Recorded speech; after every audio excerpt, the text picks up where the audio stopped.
Hey everyone, hope everyone's well. Thank you very much for watching and checking this video out. I'm going to be doing a rundown of the speedrun in Resident Evil Remake on the standard difficulty. This is for console players. There's not really going to be anything here for people who play on mouse and keyboard. This is really aimed at people who play on console. I am just going to jump straight into it. I do apologise if you are getting the fan through the mic. I have my fan on. Believe it or not, as you can probably tell by my accent, I'm English, but it's not raining here, if you can believe that. It's been really buggy and warm recently, so I have my fan on. I don't think the mic should be picking that up. I apologise if it is, but it should be fine. So yeah, as we go along, I'm going to do my best to be as detailed and elaborate on what I'm doing and why I'm doing it as much as I can, while at the same time being as concise as possible. I don't want to be here all day, and neither do you. So yeah, that's going to be my main goal, is to cram as much in the shorter time as possible. There's not a deal happening early on here, so just why not a lot's going on. Sort of explain why I decided to make this. So when I submitted my PB, which is admittedly not the best, it's a bit sloppy, to the leaderboards, it was record for about 2 weeks or so. It wasn't there very long before the former record holder got it back, and by quite a considerable distance as well. It's something like 80 seconds behind the current record. But anyway, when that record slipped down to second place, I think my run only had about 120 views, something like that, on YouTube. And in the subsequent 2.5, 3 months or so, it's managed to accrue about another 230 views-ish. It's on like 360 something at the time of making this. So, and that's, like I say, in second place. So I assume there's quite a bit of interest in the category. So that's what sort of made me decide to make this, just because there seems to be a lot of interest in the category. So anyway, we have our first little cheeky skip here. So what I'm going to do is, I'm going to run, at the bottom of the stairs we have two wooden beams here, we have one to the left and one to the right. I'm going to sort of run into the wall, sort of to the right, about here, this wooden beam. I'm going to run into the wall here. Well, not really run into the wall flush, I'm going to graze Leon's left shoulder against the wall. I'm going to cut to the right, and what I'm going to do is, then I am going to run into the wall to the left of this wooden beam here.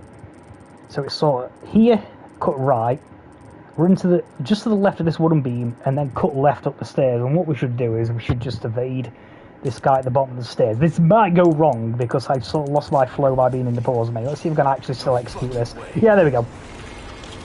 So another thing is, you won't see me doing this crouch cancel running style, except when I'm on stairs. When I timed it, I honestly didn't find much discernible time disparity whatsoever between doing it and not doing it. I assume there is some, some time saved with doing it, because you see all the top runners in this game doing it, like Massinho and those sorts of guys, and Joker and those people running on the PC, they all do it.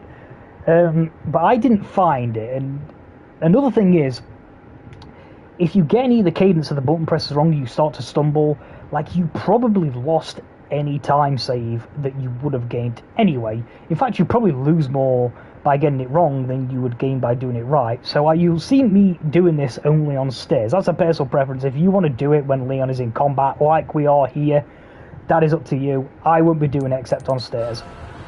Okay, so with this little drawer here, we want to loot this drawer. It has a green herb in it. And what I'm going to do is I'm going to open the drawer, and as Leon's opening the drawer, I'm going to rotate the camera towards the stairs. Then I'm going to flick the shoot button. I'm not going to use the knife here to sort of turn Leon to face the stairs, because what I find is if I use the knife, sometimes it will take me out the hitbox and I won't pick up the green herb. I never have that problem if I use the shoot button. So I'm going to come here, pick it up, flick the shoot button to rotate the camera, and then off we go up the stairs. And then here we go. Okay, so I'm going to cross the bridge here. Now in this, we have two barrels upcoming. The first one will have, I think, 12 handgun ammo in it. I'm not going to get that. I really don't think you need that. If you want to get those, by all means do so in this little barrel here. I'm not going to get those. What I'm going to do is I am going to pick up the gunpowder. This is optional, honestly. You could probably go without that. I like to pick it up. And So there we go. So the way I like to do this here is I like to sort of follow this little rock here, this path, and then crouch under it. You can probably do it quicker than that, but if you get it wrong, you'll not go under it. I like to play a little safe and go a little wide there. But if you really want to, like, you could probably crouch a little more to the right than I did, but I like to play it safe there and make sure I get under it. Okay, so this next little shack here to the left, we're going to be picking up the red herb and the flash. Again, there's some handgun rounds in here as well. Totally optional if you want to pick those up. I'm not going to pick those up. And if you have your own little strat to get in and out of here and pick the items up, by all means, just stick with it, honestly. This is the way I do it, though. I'm going to run in here, I'm going to turn the camera, pick up the red herb, pick up the flash,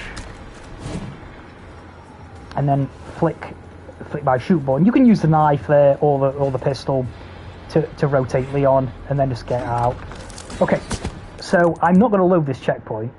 In fact, in this village strat on the standard, I'm just going to be doing the strat that you see people doing on the high difficulties. I found that the enemies were a little too tanky and a little too aggressive on standard. You can absolutely do the strat where you just shoot and roundhouse kick the villagers around the fire on assisted pretty comfortably. But yeah, I found that a little tough on standard. Plus, doing it that way, you don't get the shotgun until chapter 5, doing it that way, which can be really useful, especially in Dynamite Valley. And yeah, another thing is doing this strat on standard is probably the most consistent of all the strats that you do. This, if anyone who's ever played on the high difficulties, especially professional, this is very reset heavy. Now, don't get me wrong, if you're going for a really good time, you might find yourself resetting a couple of times here. But on standard, because they all die, they die to the grenade, which is the key factor here. You don't always get the clusters the same way you don't on the high difficulties, but they will all die. That's the key difference. Especially the first 6, it's very consistent. Very seldomly do you not get 6 kills with this first grenade. So I'm not going to load the checkpoint here, and I'm just going to do what you see people do on the high difficulties. Now, one thing to bear in mind here is this chicken. More often than not, I find that this chicken is sort of sat right in between, in the exact spot where I want to run. You will have to evade this chicken, believe it or not. It will attack you and stunlock you. So you'll have to give it a little bit of a wide berth. And what I'm going to do is I'm going to shoot this guy in the purple here. Now, when you go for the head, obviously, when you shoot him in the head, he has like a couple of different stagger animations. Ideally, you'll get the one where he staggers to the front, because then you can continue to just tee off on his head. Now, but sometimes, and more often on standard than the high difficulties, he'll stagger and turn his back to you. At that point, what I do is I just continue to lay in the pistol on his back, because shooting the head at that point is very difficult. Not only because it becomes a much smaller target, but because of the game's shoot mechanics, the guns don't always point where you shoot them. And what will happen is, even if you manage to aim the reticle at his head, there's a chance it might just hit him in the back anyway, or it might just go high and just totally miss. So if he staggers with his back to you, I would just continue to shoot him in the back. On standard, he should die. More often, it's very seldom he doesn't die to that. I wouldn't go any more than 5, though, because it sort of throws the timing off. And the next thing here is that you're going to have to focus on in standard is this woman at the end of the village with the pitchfork. Now, this is one thing that's actually more difficult on standard than it is on the high difficulties, especially on pro. This woman is more or less a non-factor. She's so aggressive and she moves so much faster than on standard, you don't have to worry about it. But on standard, she can troll you. So when we get... So we're going to be... After we've dealt with this guy, we're going to be going and standing behind this guy here. He's going to be doing a crucifix pose to the right of the fire here. When you get behind him, you'll sort of have to evaluate what she's doing. If she's stood at the end of the village still, I would shoot her and try and stagger. Obviously, go for the head. That can be quite difficult because she's quite a way away from you. Ideally, she'll already be close to you and initiate charging attack. But yeah, if you don't deal with her sometimes, she'll time her attack perfectly that you lose the iframes of stabbing this guy and she'll hit you. So you do have to be mindful of what this woman here is doing on standard. We'll see what we get here. hopefully I can pull this off, because I'm going to be honest with you, I actually had to restart this stream because I totally messed this bit up, and when you reload the checkpoint, the guy by the fire doesn't continue to do the crucifix mode pose when you start shooting. He'll actually come and attack you, so I did have to restart this video, I'm going to be honest with you, at this bit. So anyway, let's see what we get here. So we're going to run up to this guy. See? Yeah, so you see how he turned his... there, like, we got lucky there, because he died in 4 hits. He turned his back, so I just continued to stop shooting him in the back. And then I'm going to run up here. Now, this woman is not doing a lot, so yeah, okay, whatever. We got hit. It's fine. That was because I was dithering, trying to explain things. So I'm going to use the flash here. You could probably get away with doing it if you're brave enough, because when you go in the other room and pick up the grenade, you can shoot the woman. It's normally the woman that's by the door in the head with the pistol and stagger her that way. That can be quite tough, and she doesn't always come through the door, so you'll have to go through the door and then you don't know where the enemies are. It can be quite challenging to do it that way, so I am going to use the flash here. Gonna throw it at the floor, shoot the barrel. Now here I like to do my shortcuts. Obviously this is optional. I like to have things in certain ways. I'm going to put that like that and that like that. Oops, I did a quick grenade. Here you go. Now, here we don't really have to worry. Like, everybody in the vicinity of that grenade will be dead. That's the one thing that's really good about this on standard. Is, look, everybody's dead. Literally everybody's dead. And then we've got to go into the house here. Make sure you shoot this window, the petition in this window. This is really important. Oh, whatever. When we come back through here on chapter 5. Pick up the shotgun. Pick up the grenade. Again, what you get at this window here is going to be RNG as well. Sometimes there'll be an enemy already at the window. We did get that here. We still don't. I don't bother. I come to the window. If somebody... Yeah, okay. If you see somebody climbing up the ladder, you'll see the hands just at the top of the window. Sorry, the bottom of the window. If you see them, it's worth shooting. We've got to jump out the window here and see what we get. Yeah, not very good RNG. It's fine. Oh, okay. Yeah, that was good RNG. Okay. So, in terms of looting this little area here, you need to be jumping through the window before the last bell tolls, or you won't get the first aid spray. Like I'm not going to now, I don't think. I might just get it. Just. Yeah, just about. So yeah, that's just one thing to bear in mind while looting that little pile there, is if you want to pick up the first aid spray, which is 2.5k, you're going to have to be jumping through the window, like ideally just before that third bell tolls. You can see there, I jumped through more or less as the bell tolled, and we just got it. So, okay, so that was really good RNG. It wasn't the best execution. Like I said, I had to restart this. It was more difficult than I thought it was going to be. Like, sort of breaking the flow, going in the pause, maybe trying to explain things. I'll try to do my best with that as we move forward. Okay, so we're going to be shooting this padlock and skipping this room. I tend to find it's easier to hit if we go and stand, like, here. And we're just going to be aiming in the bottom left corner of the window here. It should break the lock. Listen out, you'll hear it break. If you'll hear, like, a metallic clink. Yeah, did you hear it? Like that metallic clink? We got it. And then I'll come in here, get the ruby. I recommend picking this knife up, and you don't really need this knife, but when we start to advance the run in chapter 5 and get to cabin, we'll want the game to start dropping us rifle ammo in cabin, and then later on when we fight Mendez, we'll want like things like more rifle ammo again, and TMP ammo ideally, depending on how the run goes and the random loot drops go. Not knives. We don't want the game to be dropping us knives in cabin. We want the good stuff. So I do recommend picking that up. If you don't get it, I wouldn't worry about it too much. Look at the floor here.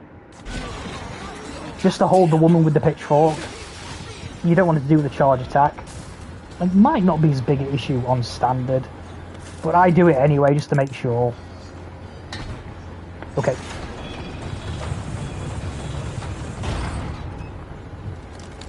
Pick up the shotty ammo. Now, you want to drop down to the left of the ladder.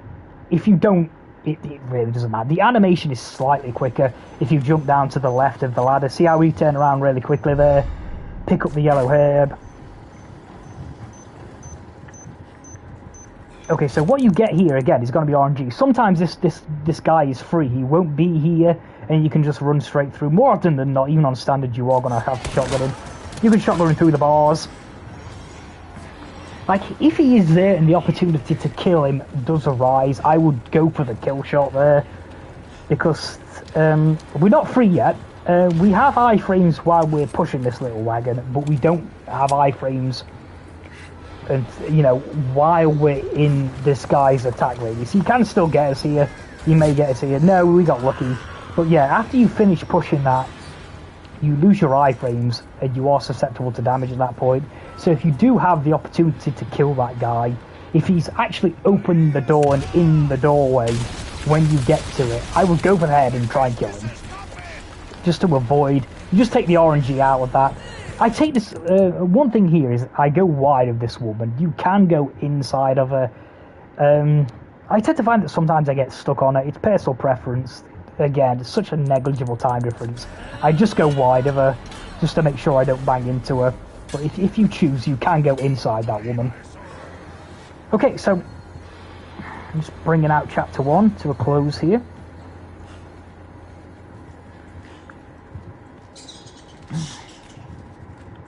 So, come left here. Make sure you don't run into this tripwire.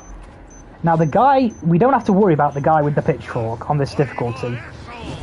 Okay, so what this guy does is random. Here he threw the axe at us. He may just run up to you and attack you. If he runs up to you, I normally go to the right, and he generally doesn't hit you. I don't think I recall ever being hit, actually, by this guy. But yeah, just sometimes he'll just stand there and watch you run past him, which is nice. On this occasion, he threw the axe, so you can just duck under those. So you don't have to worry about this guy here on this difficulty. Well, at least I don't think you do anyway. Yeah, we got away with it. You can knife that padlock. That's preference. Like sometimes you can get trolled by the guy at the door there. There's not a deal you can do about it. We got lucky there. Okay, so on this bit, you just spam in here. You don't always get this, to be honest. When Leon, almost when Leon's, I normally start spamming my dive swing button when Leon has lifted the trapdoor up, and when he's got the trapdoor at his highest point, I will then start spamming my knife to drop down. It totally cancels the animation if you get it. Let's see if we get it here. So he pushes, open the door, start spamming. Yeah, we got it. That's nice. You don't always get that. But we got it there, so that's nice. Like I said, there's no nuance to that at all. Like I said, that's generally my timing. When Leon has lifted the trapdoor to its highest point, just start pressing the button as fast as you can. Okay, so that's chapter 1. So I hope everybody so far is enjoying the video. I'm not convinced that I'm doing a great job of elaborating on what I'm doing here. I hope this has proven useful to you so far, and you decide to keep watching. We'll progress and see what we can do here. Okay, so we're going to skip this. We want to loot this box. It's got green herb in it. Nice. Okay. Again, you do want this knife because we can use this to reposition Leon quicker than if we don't have it. Okay, so I'm going to totally ignore this guy. And I'm going to totally ignore this guy. We got to run. I like to run inside him. I think that's quicker. So yeah, flick the knife. It's much quicker than you know, because you cancel the animations. So it's worth having that knife. I recommend picking that up. Okay, so with this wheel, we don't have to turn it all the way. I'm going to cancel it just before it's finished. There. And then here, as you can see, this is how I like to do this. I like to turn the camera backwards and look at the floor. Excuse me. This is sort of going to de-aggro, well, for the most time. Sometimes it doesn't always work, but for the most part it will. This will de-aggro the guy with the pitchfork. We don't have to worry about it. We can just come here, jump over the wall. I would pause buff here solely just to see what this guy's doing in this room. Now, here he's got his back to us, and he's going to be a non-issue, but sometimes he'll be running towards these little apertures in the wall here.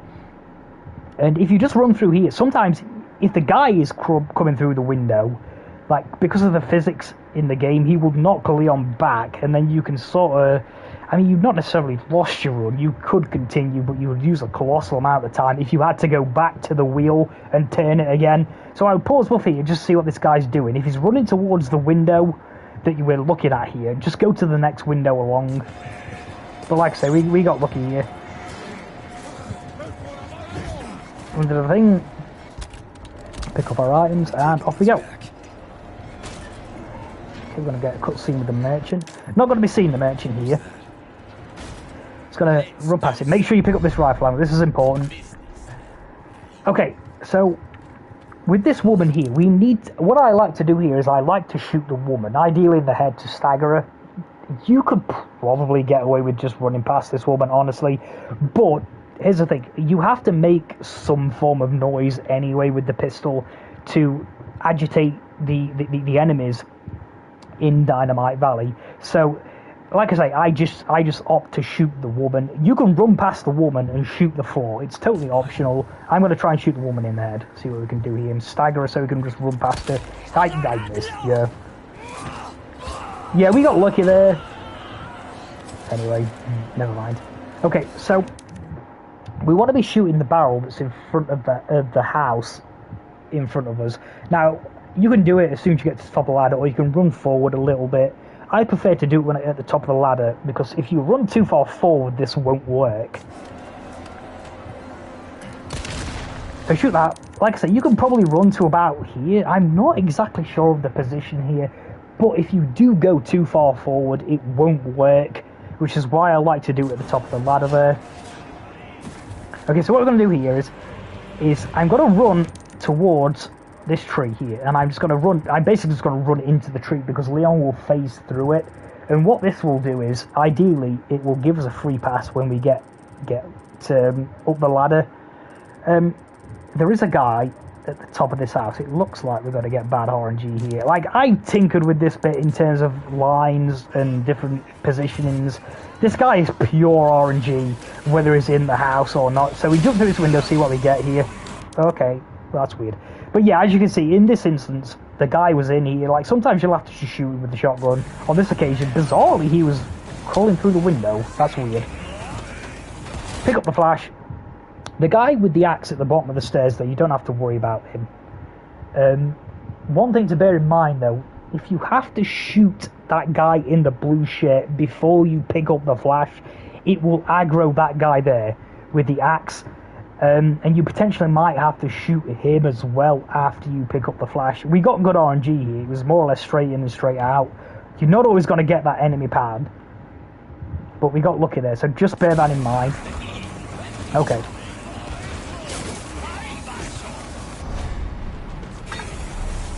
Okay, so I'm going to wait here. Yeah. So yeah, you get this sometimes. Like, sometimes that guy there with the dynamite is, you don't even see him. If he's there, just do what I did. Just shoot the dynamite and run past him. Again, it's just one of those RNG things. You're just going to have to play a little dynamically and see what enemy patterns you get. Okay, so as I'm coming up here, I'm going to equip the shotgun.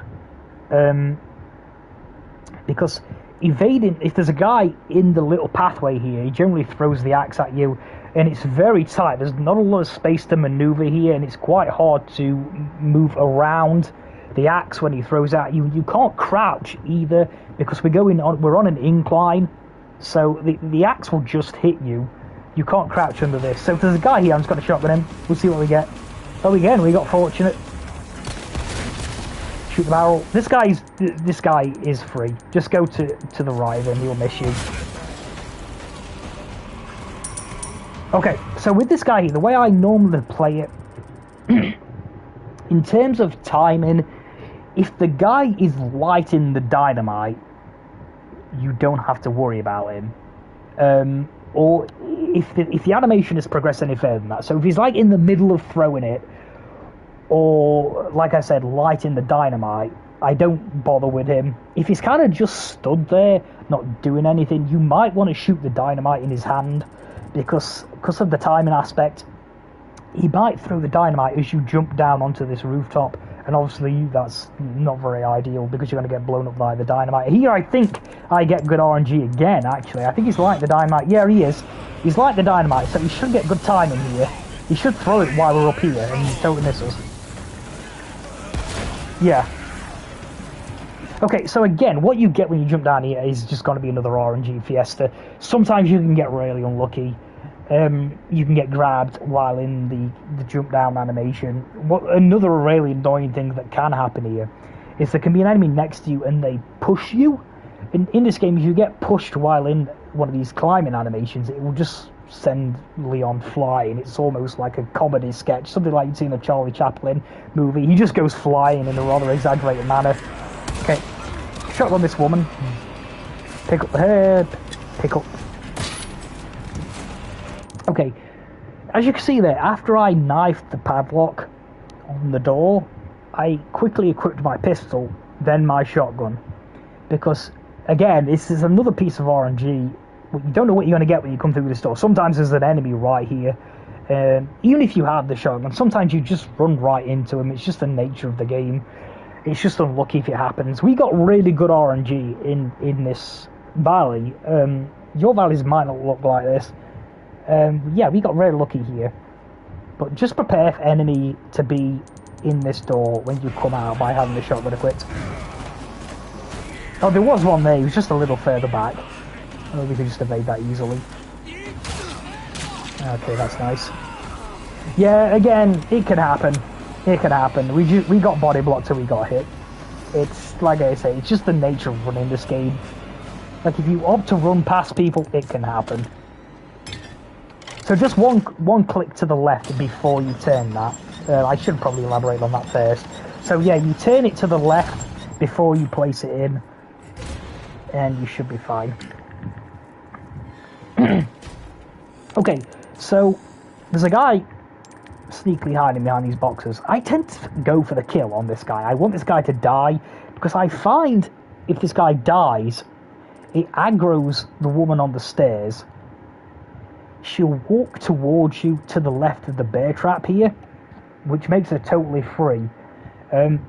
If this guy doesn't die when you shoot him, I tend to find that she hovers at the bottom of the stairs, and you can get trolled by that really annoying 3-hit combo homing attack that they do, which is really annoying. But yeah, you want her to walk forward, then this guy's free. We'll see what we get here. Yeah, so this guy's died, so touch wood this woman should come forward. No, she hasn't. Yeah, she has come slightly forward, look. Like I said, it does tend to have that effect on the AI. If that guy dies, this woman won't be camping here at the bottom of the stairs in a really awkward position. Because what can happen is what happened to the woman previously that hit us. You try to run past her, you just get body blocked. But yeah, again, he died. She comes slightly forward. This is okay. And then she's just free. Okay, we'll run upstairs here. And we've got to be wanting the sapphire out of this metal canister hanging from this tree. Here, shoot that down. And then move on. Okay, so a couple of strats here. What I like to do here is I actually like to shoot this trip mine. I think it's a little easier. But you can crouch under it. So I'm going to get to the top of the stairs, and then I'm just simply going to shoot the dynamite. I do want that.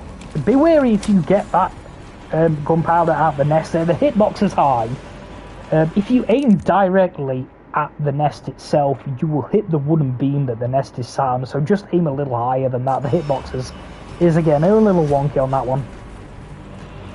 And chapter 2 coming to a close here. Got a loot destroy, has a ruby in it, we want that. Pick up the grenade. You can pick the grenade on the way back. I guess that's just personal preference. And what we're going to do here, we're going to do the corn. I think that's corn, if I remember right. It's the pig, this one, and then the baby, which should open up the cupboard door. We collect the marble out the thing. Now with this here, you can dodge this guy. I'm not the best at it myself. So what I normally do is I just normally shotgun this guy. But if you want to do the dodge, the way I normally do it is I normally go to Leon is at the edge of this. Can you see this little black mat on the floor? I run to the corner here, then cut back. It seems pretty slow though. I'm not great at it. I'll give it a go here and I'll show you how it works. So come to this corner here, then just run round him. But generally speaking, what I like to do here is just shotgun it, and I'll show you that one. And then you can choose which one you prefer.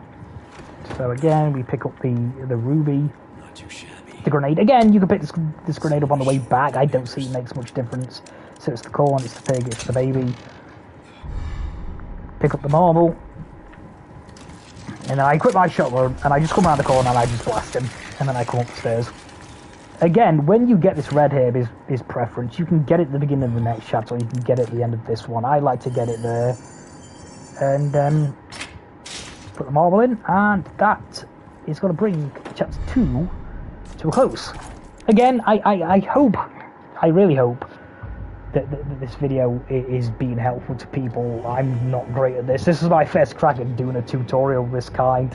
So I hope I made my points clearly without rambling on too much. So at the beginning of chapter 3 will load in really quickly. Make sure you're ready for that. Wouldn't be the first time that I'd sort of been dawdling there at the beginning of chapter 3, because it loads in pretty quickly. So okay. So, oops. I'm going to get this key. I'm going to get the key, and I'm going to get the diamond out the drawer. The reason I got that key and the diamond is a couple of reasons why I get this. I want a little bit extra money, because in my routing, when we get to the end of chapter 6 and we merchant for the Mendez fight, I'm not going to be selling the bolt rifle. I'm going to be keeping it. So I do need a smidge more money, and this diamond, to get the diamond, to get the key, and then to get the diamond out of the drawer is it's about a 10-second time loss, but that's not entirely all net time loss. You will get a little bit of time back by getting that diamond, because in chapter 4, when you beat Gigante and you pick up the diamond there, you won't get the prompt for picking the diamond up, which is about, what, a second, say? And also, if we get the diamond there, when we merchant in chapter 4, we won't have to sell, then trade, then sell again. What we'll be able to do is we'll just have to be able to sell the items, go through all the items in our inventory, what we need to sell, and we will have enough money for the bolt rifle, which saves maybe 3-4 seconds. So getting this diamond in chapter 3 here is not entirely a net loss of time. You're probably only losing maybe 6, maybe 7 seconds by getting it. It'll come more apparent what I'm talking about in the merchant menu when we get that far. But I do recommend getting that diamond. It's an extra 7k for a minimal amount of time loss. Okay. So as I'm running up here and to the right and coming up to where we picked up the grenade in the village seaside, I'm going to be cycling through my weapons. You'll notice the weapon wheel coming up. What this does is this will cancel Leon's stagger animation. Just whisk through. And the one thing to point out when I come in this room, you want to turn and you want to look at the explosive that's on the wall on to the left of the door when you go through. The reason for this is, if there's still some loot items on the floor around the tripwire from the siege section at the beginning, what will happen is, if you just run in here and look sort of directly in front of you, Leon will, look straight ahead and just spam in your action button. Leon at times will pick up the loot items on the floor, and what will happen is you'll just run straight into the tripwire because the animation sort of doesn't reset fast enough. So what you need to do is come in and then look directly down like this, so that doesn't happen. Now on this occasion it wouldn't have mattered because there's nothing here, but I'll show you that in full speed again, because if you started out, like, this game even on standard can be a little reset heavy. You can get trolled a lot in Dynamite Valley. Especially if after a good start. You don't want to lose all your time saved there by running into the tripwire. That is infuriating if you've got off to a good start. So go around here, cycle through the weapons, cancel the animation. Stab the door. Look directly down. Did you see how I looked directly at that explosive inside the door? That will stop you from running into the wire. Go to the left of this woman, jump through the window. Like, just to bear in mind as well, sometimes this window won't have been broken. More often than not, it has. Very rarely is the window and the glass still here. It doesn't make much difference, but just bear that in mind. Don't worry about it too much. Don't shoot this guy in the legs with a shotty. Run past him. Simple stuff. Gotta come through here. There's a velvet blue in this canister here. The way I like to loot this canister is I run towards this stool on the floor here. This is sort of my guide as to not go too far beyond the hitbox of the velvet blue. Oops. So you come around here, you shoot the thing, aim towards the little stool, and then come around like that. So pick that up, spin the camera, flick Leon, pick up the first aid spray, flick Leon, then go. I'll show you that again in full speed. Oh, we got so... I don't know why I thought there was a checkpoint at the town hall there. It's fine, we can do this bit in no time. Again, we come around here, cycle the weapons, knife the door, look at the dynamite inside the door, come through the door, go to the left, jump over, clip the shotty, shoot the guy in the legs, run past him.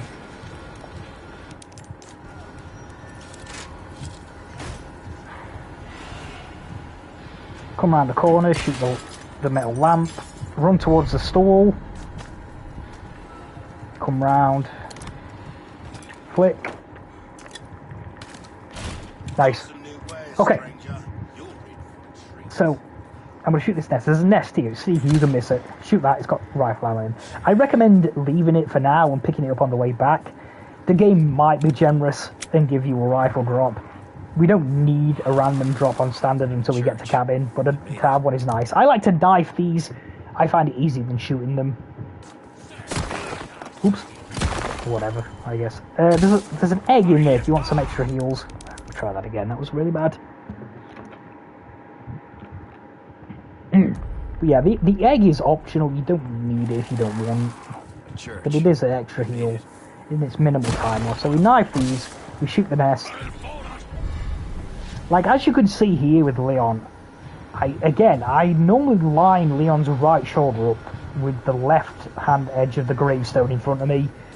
That seems to be, you know, make sure you collect the egg and not just run past it, while maintaining a good line to get around those tombstones. Over the gate here. And then we are gonna skip the cutscene. You're gonna loot this box if you want, I generally don't. Oh, we got a velvet blue.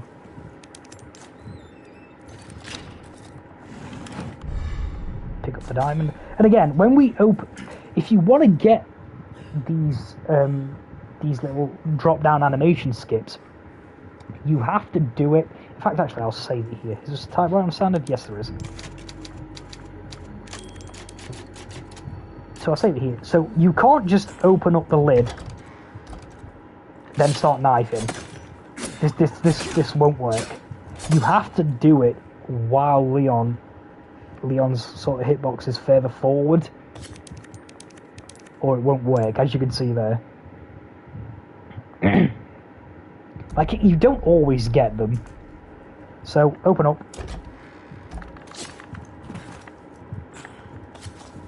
It's just a little quickie. If you don't get it, don't worry too much about it. It's a time loss, but it's only a very small one. Okay, so I'm going to be taking a very specific line here as well. What I'm going to be doing is I'm going to be brushing Leon's right shoulder to this explosive barrel. Then his left shoulder, I'm going to run into the wall here, and I'm going to position his left shoulder to the left of this doorway here. What this will do, then I'm going to run parallel with the wall on this little house here. What this will do is this will stop us from getting staggered slightly by the Molotov cocktail that this guy here is going to throw.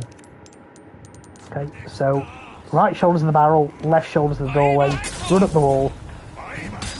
Yeah, I messed that up. I'm not very good at explaining things and doing them. That was probably a good example because you could see that guy by the door, guy with the axe threw the axe at us. You can either parry that or duck under it. Like on standard, sometimes he'll kind of just stand there and watch. Let's see what he does here. Yeah, he's going for the throw. I prefer to duck under it. Like I say, you can parry that. It's personal preference. Okay, so here, when we want to go right to the edge of this, and we want to jump down here, where this little plank is just sticking out here. Because what this will do is this will stop the two enemies here from spawning in. It just becomes totally free. So I'm going to run right to the edge, drop down, and as you can see, we don't get the enemies spawn in here. Again, you have options here. You can either run here, shoot the dynamite, or you can just run round and manually disarm it like that. Again, that's personal preference. I assume it's slightly quicker to shoot it, but it can be quite an awkward shot because you can only aim over Leon's right shoulder, and because it's to his left, it can be a little awkward shooting it. But again, that's personal preference, whatever you choose. Okay, so upcoming here, this part is not as hard as it looks. We only want the two crows at the front, so we want this crow at the front here, which will drop as a grenade, and then they want the one behind it, which will drop as a sapphire. The hitboxes on these crows are huge, so this may potentially look harder than it actually is. So what I'm going to do is I'm going to shoot the one at the front, then I'm going to aim up and slightly left and just spam shoot. Like I say, this is actually easier than it looks. Let's see if I can actually do it here with... So up slightly left, yeah. Shot you. Yeah. Again, like just this explaining things and actually doing them at the same time is probably more difficult than I thought it was going to be. So we come around here, equip the shotty, shot on that guy. Now we don't have to worry, on standard you don't have to worry about the dog behind us, it will never get you on standard. I like to pick this resource here up. Oh yeah, I'll just explain what I did there. A little, it really doesn't matter.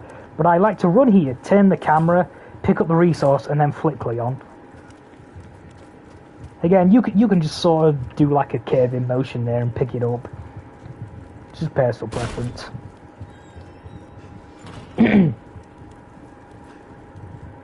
Okay.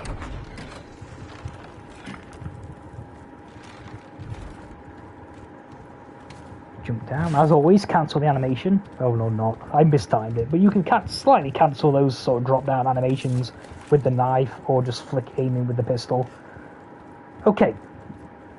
Again, you have a choice here. There's a nest just here, which has shotgun ammo in.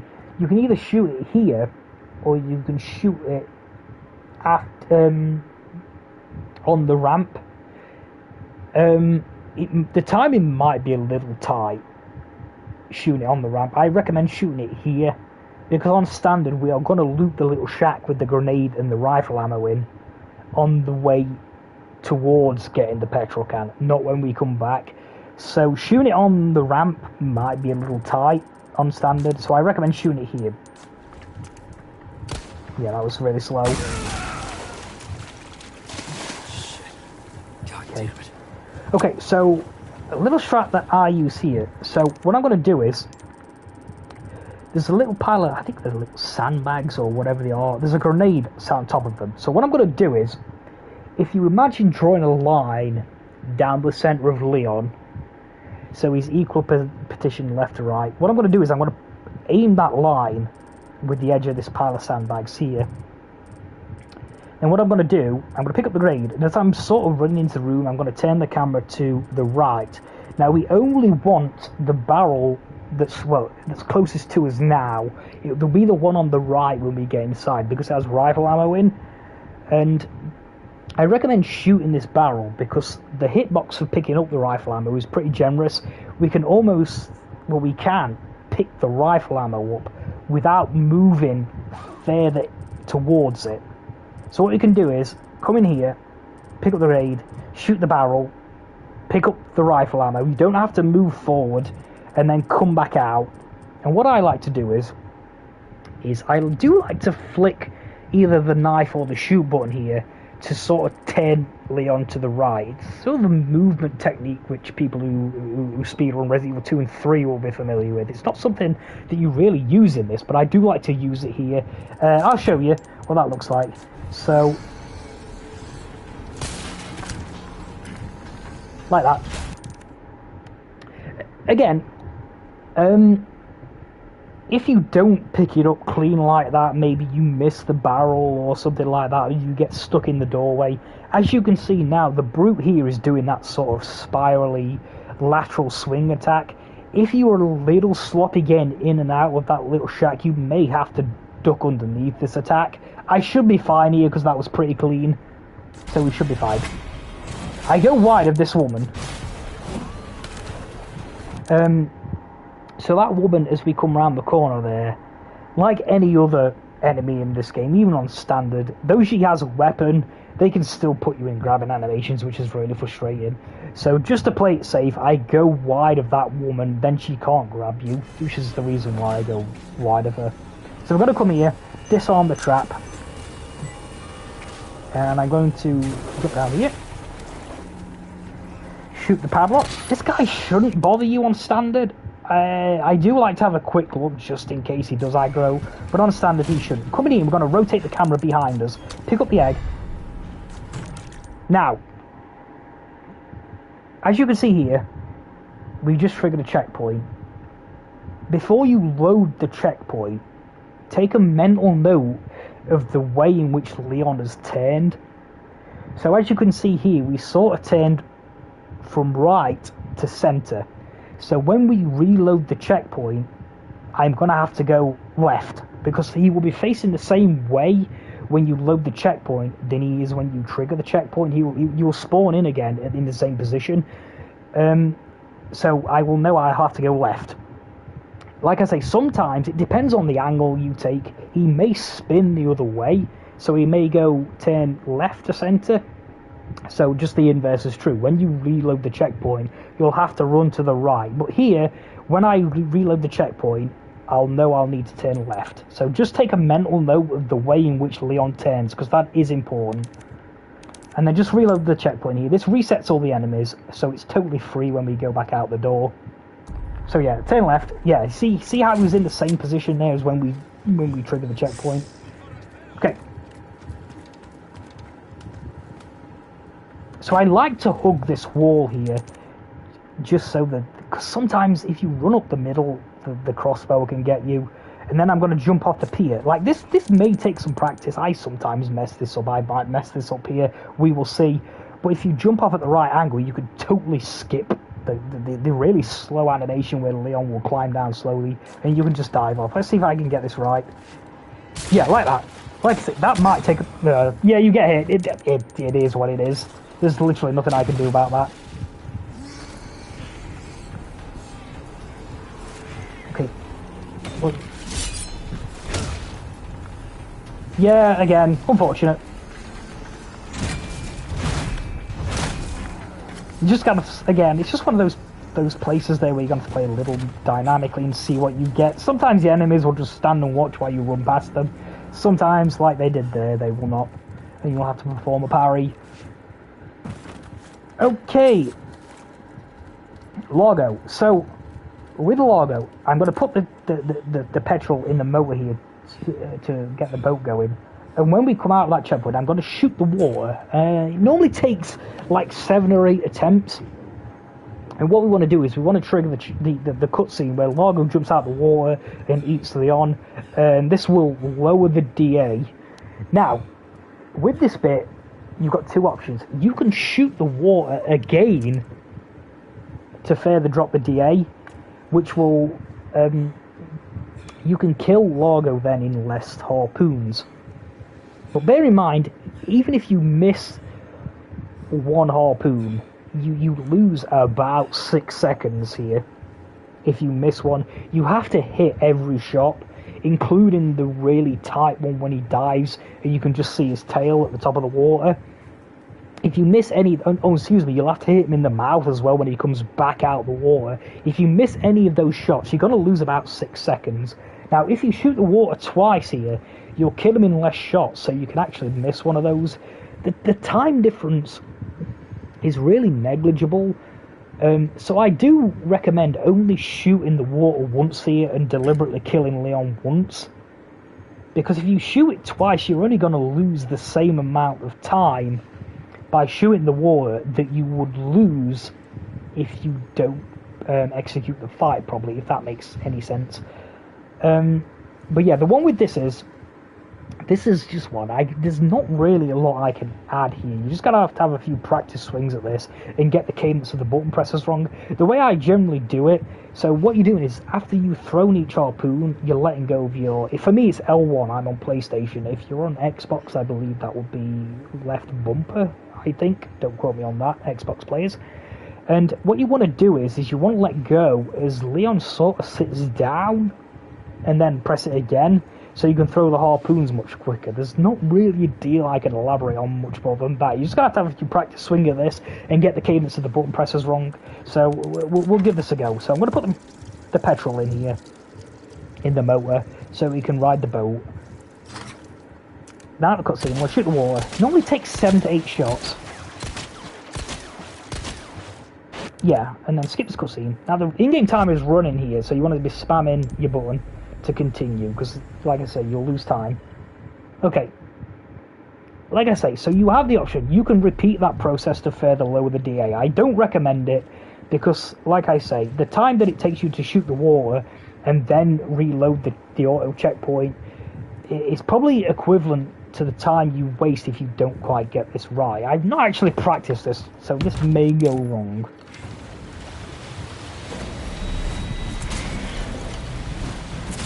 2, 3, 4. After 4, I like to straighten up and get close to him.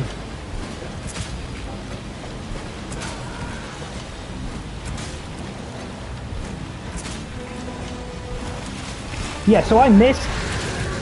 So that shot is really hard. So I'm not going to kill him here because I'm not going up hits him. He won't die here. Now, if I hit that shot on the tail, he would die here. But I missed. Like I say, I probably should have practiced this a little bit, but I don't have a save file here. Anyway, it's fine. It's probably for the best, actually, because you can sort of see what happens if you mess up the fight a little bit. Because if you shot the water twice there and killed Leon twice to further lower the DA, he would have still died here. So you can now make your own judgment of how you want to play this, because he will die on the next shot now, because I only missed that one. So all this is time loss. So 1, 2, 3, 4, 5.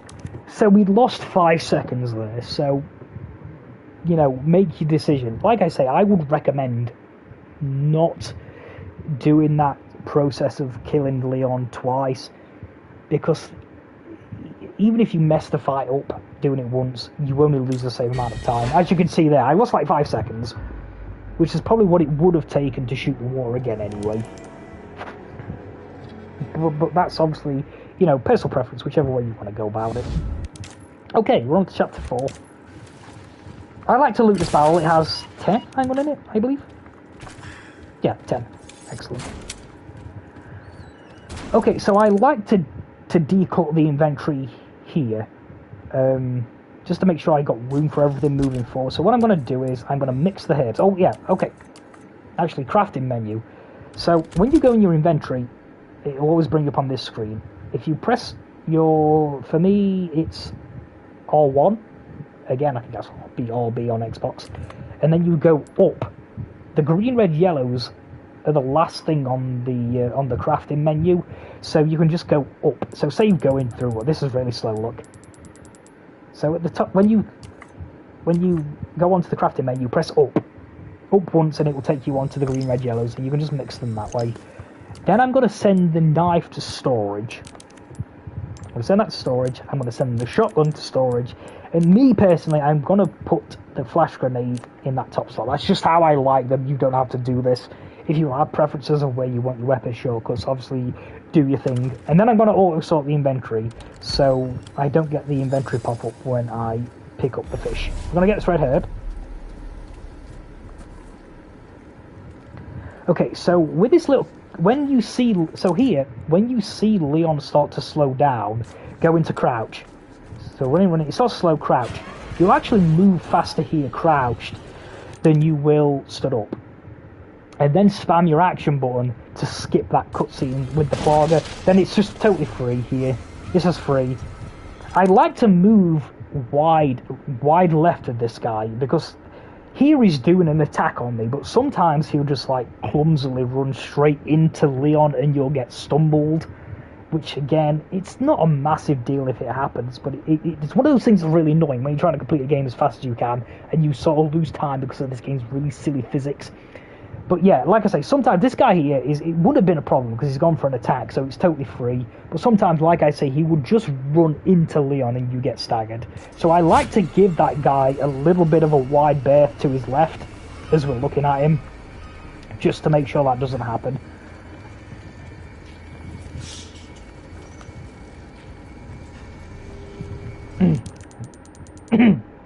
Excuse me. What is this place? Okay.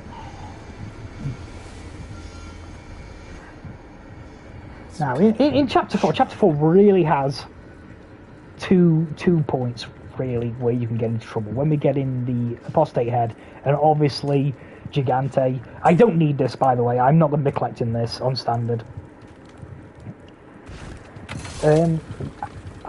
So, on this bit, I timed going left and going right here, and I didn't find any time disparity. I see a lot of people going to the right first here, but like I say, when I timed it, I didn't find any difference.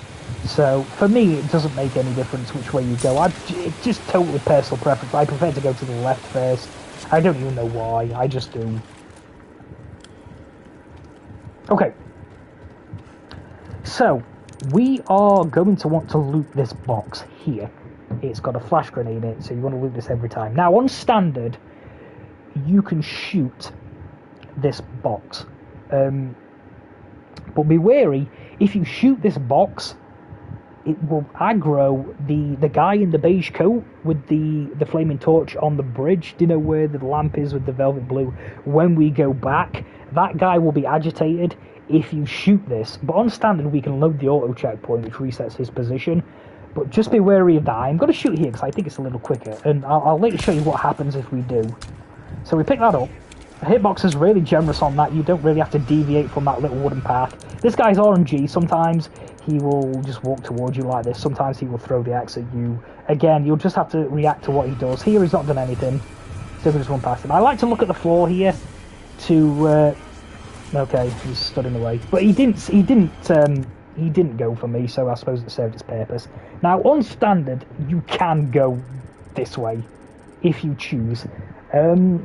I found on this difficulty, the enemies are a little bit too aggroed and a little too aggressive. That is not free going that way. You can go that way, but like I said, you can lose all the time quite easily going that way. There's a guy with dynamite up there. There's a guy with a flaming club which can just randomly grab you. I mean, like, all the enemies can do that, but the one time I went that way on standard, I ended up regretting it, because I just ended up losing all the time that I would have saved by going this way to the left, which is free. But that is an option. But bear in mind, if you go that way, you're going to have to, you know, there's a little more that can go wrong if you go that way. So I'm not going to... No, actually, let's go that way and see what happens. We can reload the checkpoint. So, yeah, there's much more going on here. Like, probably the way I would recommend doing it. So, yeah, we have two people on the bridge here. So you can stagger that guy by shooting him. But yeah, see, we have enemies here. We have a dynamite guy. Well, yeah, okay. Like, on that occasion, it went pretty much to plan. That's not always gonna happen, unfortunately. Oh, did I trigger the checkpoint? I don't think I did. I think we should be fine here. Yeah, we're fine.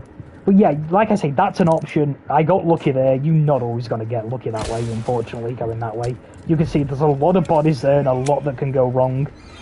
What's this guy got to do this time? He's free again. Just run to the right of him. Again, I'm gonna... Not sure why this guy was... Yeah, I don't... Okay. Maybe that's worth doing then there, perhaps. I never reloaded that checkpoint, but that seemed to make that guy on that corner totally free. I didn't even see him. This guy's always going to throw his axe at you. Just crouch under it. Oh yeah, I must say as well, on console, you can squeeze him to his left. I'm not entirely sure whether you can do that on PC. Obviously, they're operating at higher frame rates. But on the console, like I say, even on PlayStation 5, you're probably maintaining much closer to 60 FPS. You can squeeze to the left of that guy on console every time. So that's fine. Okay, so here, after I picked up... Actually, we should probably... Let's not get ahead of ourselves. So I like to go down... I should pause it here. I like to go down first here and do the bottom one first. I think it's faster. Because sometimes if you try and get this top one, you clip one of the wrong ones. And then you have to enter them all again. Okay, also here, I'm going to do a quick turn here. I'm going to go in facing forward and then quick turn. Again, this is personal preference. The hitbox on this apostate's head is not very generous. It's very easy to walk past the statue and totally miss it. So what I'm going to, personally, what I like to do is run up and do a quick turn. Now, one thing I'll say about the quick turns in this game is, if you want Leon to turn quickly like he just did there, you have to be running forward. If you're static or walking and you quick turn, Leon will quick turn slowly.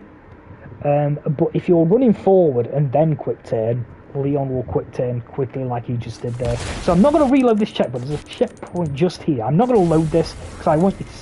Yeah, you see this guy here? This guy here is now aggroed. This is because we shot the box with the flash. If you knife the box with the flash in and you don't make any noise, this guy will not be aggroed. He'll have his back to you. But on standard, it's not really an issue because we can just load the checkpoint that I just passed. Then it should reset its position. Yeah, can you see now he's got his back to us. So we can just loot that. You still have to be quick. It's not free by any means. Like, you have to shoot that box, that canister. And what I recommend, I'll show you that again, is taking a wide line there. I tend to find if you sort of try and go like the closest path, I'll try it here. If you go directly towards the edge of the bridge like this, you can sometimes, yeah, we got lucky there. But like every now and again, he'll grab you, or you'll get hit with the club, and it's like, even if you don't like lose any time, you still take damage if he hits you in the climbing animation. So can you see I'm quite wide here, and then I go wide? Okay. Yeah, okay. I thought that was the guy. I don't know what I was doing there. That's sort of... Again, I'm not great at explaining things and doing them as they happen, as you can see. So yeah, again, I'll show you this. I'm gonna go a wide here. I'm gonna go to the left of the path. I'm gonna shoot the lamp, and I'm gonna jump down here. And that guy normally doesn't do anything at that point. Okay, so as you can see, what you get here is gonna be random. We're okay here, I think. Like, quite often when you reset that checkpoint, you'll find that there's a guy with a Molotov cocktail in the front of the door here. I recommend shooting him in the head to try and stagger him, as opposed to shooting the Molotov cocktail, because it doesn't always actually stop him from doing anything. Sometimes if you shoot the Molotov cocktail, you actually just turn him into a grabber, and he'll just grab you. But yeah, we got lucky that time. We've got to come to the left here, and we're going to get the bass. The longer bass. For the next challenge. And then we're going to come over to the island with all the chickens on. Again, I apologise if I'm not elaborating what I'm doing very well. So yeah, on that one, I'm not doing a quick turn there. I turn the camera and then just flick with Leon, as you can see. Pick up the eggs, some extra heals. We are going to be selling a lot of the green herbs. But yeah, I hope I'm sort of transmitting my points across to you in a sort of coherent way. I'm not the best at this, as you can see. Okay.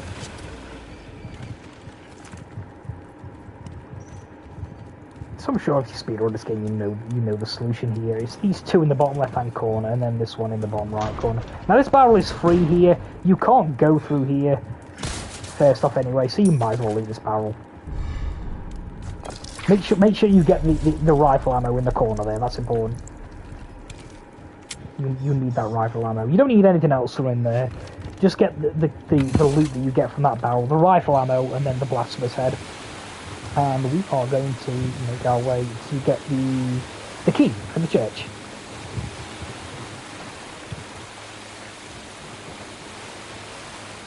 Excuse me.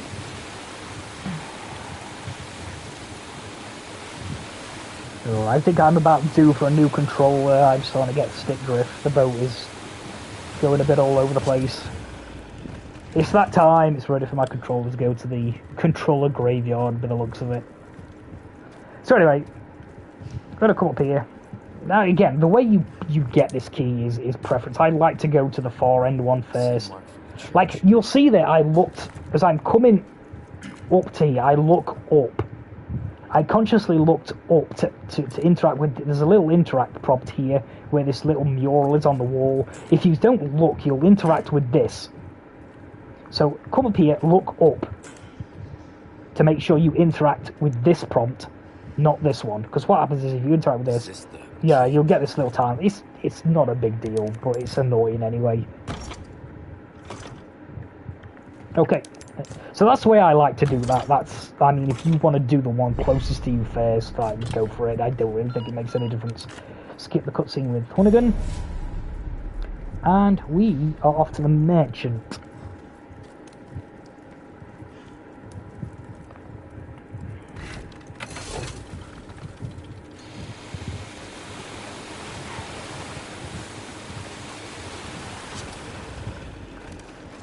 Okay, so at this point, you'll see how we're going to get a little bit of the time back from looting that yellow diamond at this menu. Now, I recommend saving the game... Oh, shut up, merchant. I'm trying to talk. Be quiet. So anyway, I recommend here saving the game before you do the merchant, because then you can practice the merchant menus as well as the fight itself. And if you kind of like... If you just want to practice the Gigante fight, you can do the menu, then you just trigger an auto checkpoint before the fight anyway, then you can practice the fight this way. But you'll be amazed at how much time you can save in the merchant menus. So I recommend saving the game here before you merchant, for, like, you know, when you're going through and just establishing some practice files. I recommend making a save here so you can practice the merchant.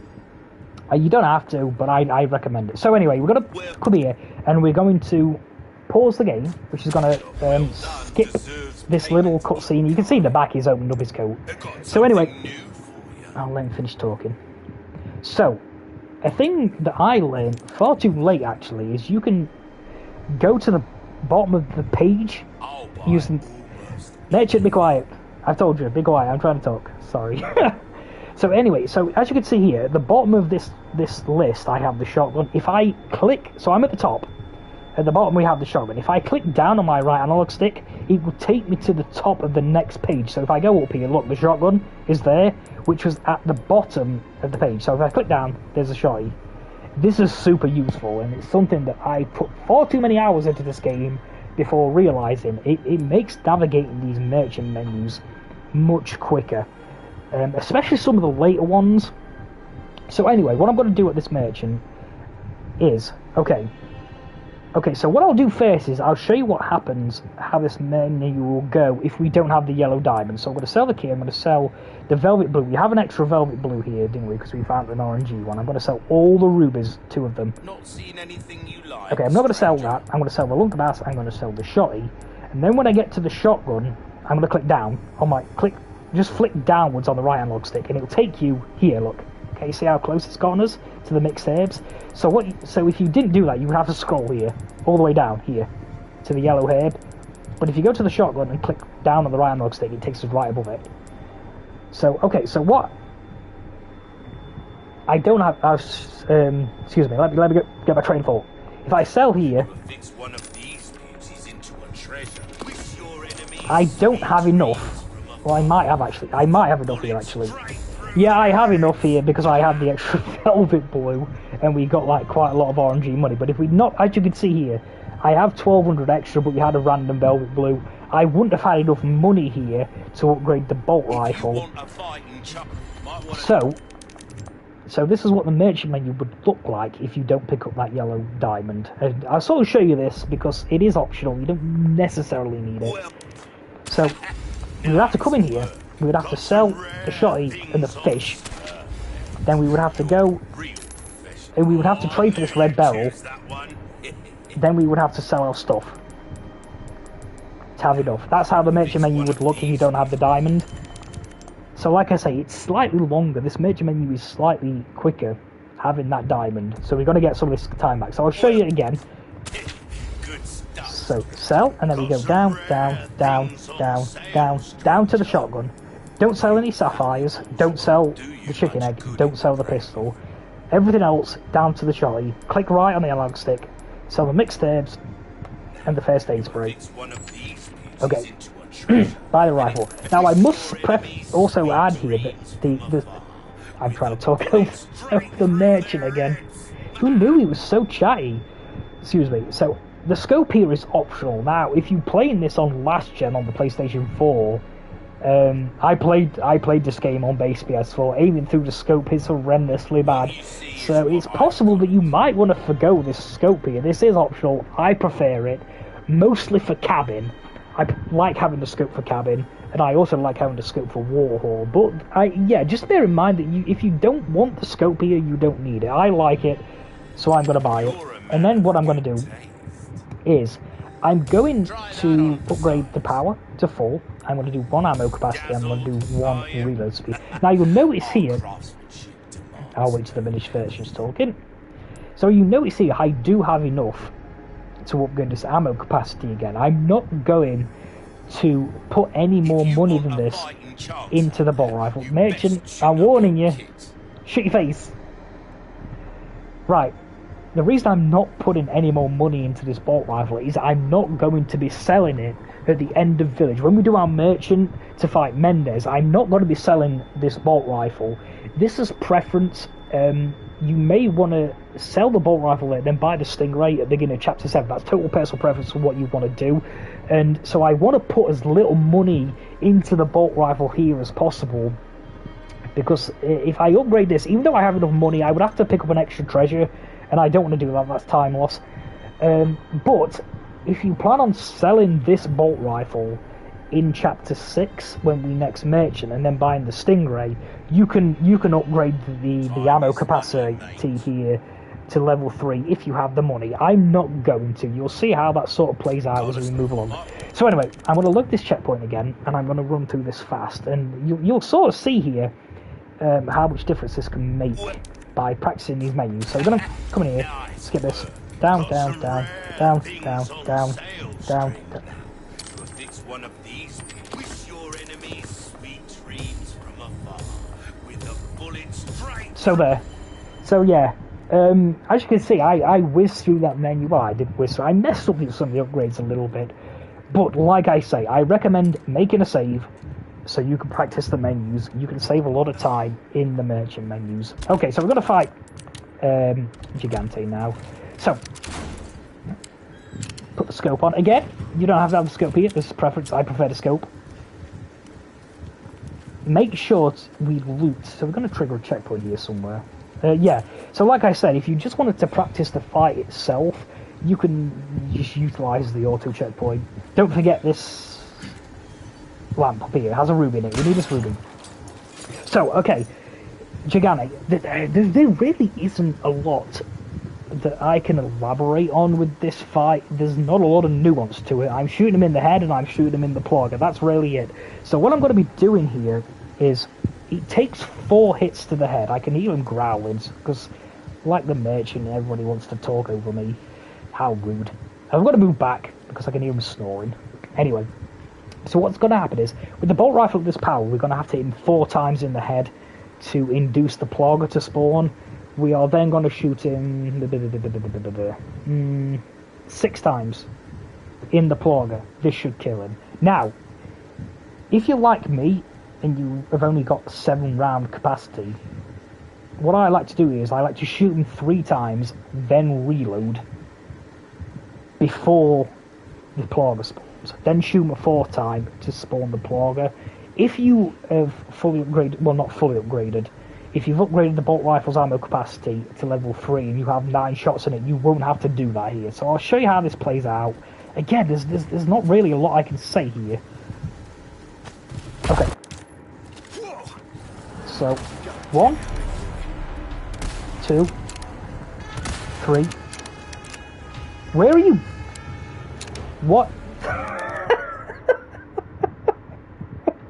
What is happening here? Okay, I guess. You do you. I guess you can. I have no idea what's happening there. I've never seen that before. Maybe it's because I was sort of nasty to him and told him to shut his face. That he might just be angry at me. We'll try that again, shall we? Okay. Oh yeah, just also to point out, I'm glad that happened. You'll notice that we got 2 different animations at the beginning of this fight. The first time he sort of roared and his head went up and left, and here he's sort of doing this like temper tantrum, sort of where he stomps his feet. This is, if he does this, you have slightly less time. It's not really an issue on standard, to be honest. You still have plenty of time, but bear in mind, this animation is it's quicker than the other one, and he will start to progress towards you much faster than with the other one. So just bear that in mind. If he does that sort of stomping attack at the beginning of the fight, it's an animation which progresses quicker, and it just speeds it up slightly. You'll have to be a little more on it, but it doesn't make that much difference on this difficulty. Okay, let's see if we can get this done this time. Okay, so he's doing this one this time. So 1 to the head, 2 to the head, 3 to the head, reload, 4 to the head. This is going to spawn the Plogger. 1 shot, 2 shot, 3 shot, 4 shot, 5 shot, reload, cancel the animation. Wait, why are you not dead? Okay. Okay, so that's how that progresses. I'll show you, like, if you don't feel comfortable reloading, doing that second reload, you can always shoot him twice on the floor, then reload. It just buys you a little more time. So I'll show you that. I'm not entirely sure why he didn't die there, that's strange. So we get the stomp attack. 1, 2, 3, reload. 4, spawns the Plogger, shoot the Plogger. You got worms too? So yeah, so you can reload here. Instead of shooting him again, then reloading. As you can see, it's quite tight if you do it that way. You can reload here. It just buys you a little more time there, as you can see. Oh yeah, that was correct, Scotty. I thought he died a shot too late on the last time. I was dreaming. But yeah, as you can see, if you just shoot him twice when he's on the floor, then reload, it does extend the fight slightly, but you have a little more time to line up that shot when the Plogger spawns for the second time. So, just one thing I should preface actually, because I brought it up there and I didn't elaborate on it. It's sort of cancelling the animation of the bolt rifle in reloading. So if I shoot 3 times, so if I reload here, we get this sort of animation, can you see where it sort of cocks the rifle? But if you reload, then equip a different weapon, we cancel that animation. Did you see we didn't get Leon cocking the rifle there? That's something you might have to practice a little bit with, actually. Because you can do it too late, you can do it too early, and it messes up the timing. But yeah, just start the reload, then equip another one. Don't do it too early. So if you reload, so did you see there how I equipped the pistol, but I re-equipped the rifle too early? You don't get that skipping of the animation. So just a little practice with that. That shouldn't take you too much time to get down. Yeah, I don't really think there's anything else I could say about this. Like I said at the beginning, there's not a deal of nuance to this. It's just shooting weak spots. So, we get the raw attack. 1, 2, 3. Still backing up here slightly. Reload, cancel the animation. Hit to the head. Plogger. Plogger. Plogger. Plogger. Plogger. Reload, cancel animation. And job done. Now, also here, when we pick up this yellow diamond, look how we don't get the prompts here. So that's another. It might only be a second, but we did get some of the time back by looting that diamond earlier on. Okay, so this really is ostensibly the reason why I didn't pick up the rifle ammo out of the bird's nest earlier. I'm trying to manipulate the game because, as you can see, I have only 5 shots as opposed to 8. Trying to manipulate the game into dropping me rifle ammo. It might not. It hasn't. Unfortunate. Sometimes you get rifle ammo there, sometimes you don't. But you don't, on standard, you don't need.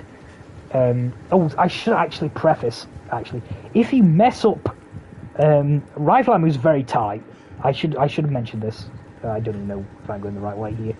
If you missed a shot or two on Largo, not Largo, this is not Largo, on Gigante, you can always loot this room here, but be wary, there's some things that's going to clog our inventory up. Particularly this, small resource, that's going to clog up the inventory. If you loot here, it's generally, yeah, there's rifle ammo in here, like, these are random.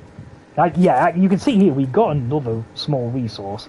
These are just going to clog up the inventory, so bear that in mind. If you loot this little cabin here, you are going to pick some stuff up. Which potentially may lead to even more time loss when we get into cabin because you're faffing about in the inventory. But if you missed maybe a shot or two on Gigante here, you might want to loot, at least come in and loot these barrels. There's rifle ammo here. I'm not going to take it because I sort of want you to see how it plays out if you don't, but that's an option. You can loot that. Even if you didn't miss any shots on Gigante there, you can loot that. But bear in mind, if you have 5 left here like I do, you will have enough for the first phase of cabin.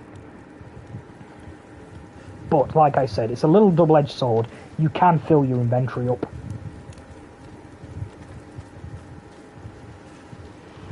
Okay, there is gunpowder in this drawer here. I'm not going to collect it. I don't think we need it on this difficulty. Okay, so we've got to be triggering a little cutscene here with the dog. You can skip this with your action button. For me, it's X. I believe it's A on Xbox. And he's totally free. He's totally free. Just be careful when you're going up these steps. The hitbox on these stairs is a little wider than it looks. Just give it a little extra wide berth when you go up these steps. You don't want to run into them. See there, I was very wide. Very easy to run into that step there.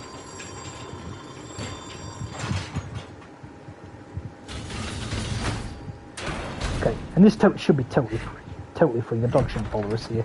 Okay, so we want to loot this cupboard here. It has TMP ammo in it. We need this. I'm here to help. Now, I've seen some people here, if they have a large resource, I don't have one, so it doesn't matter. I see some people sometimes craft the TMP ammo here. I don't do that, because what will happen is if you do craft TMP ammo, you won't get this prompt if you craft in your inventory first. I really don't think that the time save there. I generally think that it's slower. Honestly, I think the prompt is quicker than actually crafting it. Another reason I don't craft TMP ammo there is I try to hold off if I can until the actual fight with Mendez itself, because I want to get TMP ammo out the barrels in the fight, so I don't have to craft as much. If I get TMP ammo in the fight, I can craft more flashes for Castle and beyond, but that's preference. If you want to craft the TMP ammo there, if you have a large resource, I didn't have one, so it didn't make any difference, you can. And obviously, like, gunpowder is an issue as well. Yeah, I barely had enough gunpowder, so that's another thing to consider. I loot these. We got rifle ammo. You know, I'm going to take that, because that is something I normally loot simply because I don't want to run into them. It's easy done. If you loot them, it's a very small time loss. Okay. Now, again, the way you put these in, the order in which you do these is optional. Like, I assume everybody's going to start with the green one because you start on the green one. I like to go green, then blue. I see other people go red first. I don't really think it matters.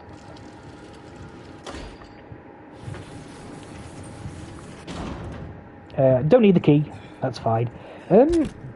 I mean, pick it up because we got an orangey green herb.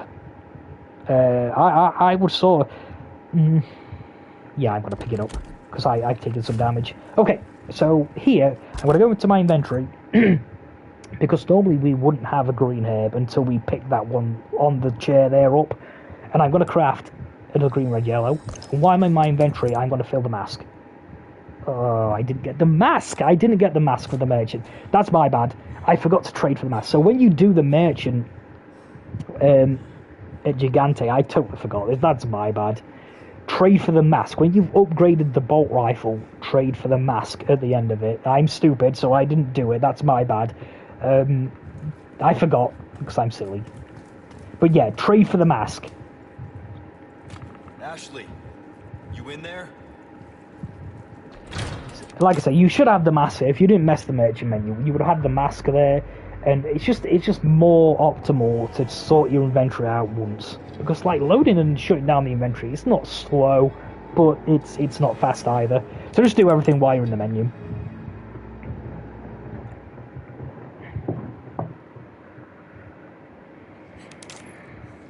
Alright. Let's get the hell out of here. Okay. Get the ladder. Okay.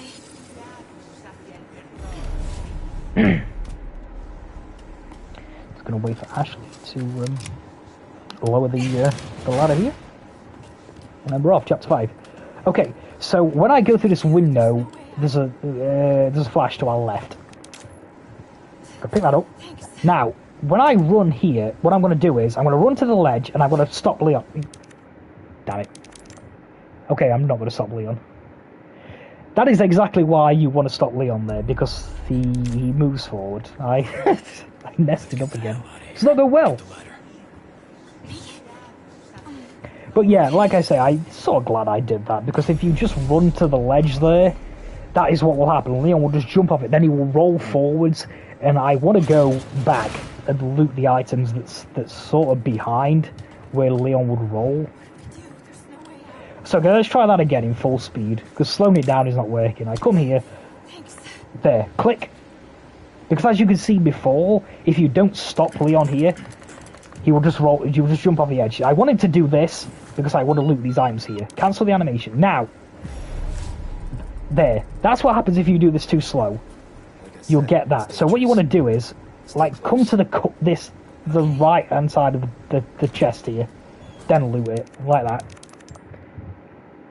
Because if you don't do it quick enough, you'll get that map. Again, if you get it, it is what it is. Don't worry about it. It's a couple of seconds time loss. But never mind.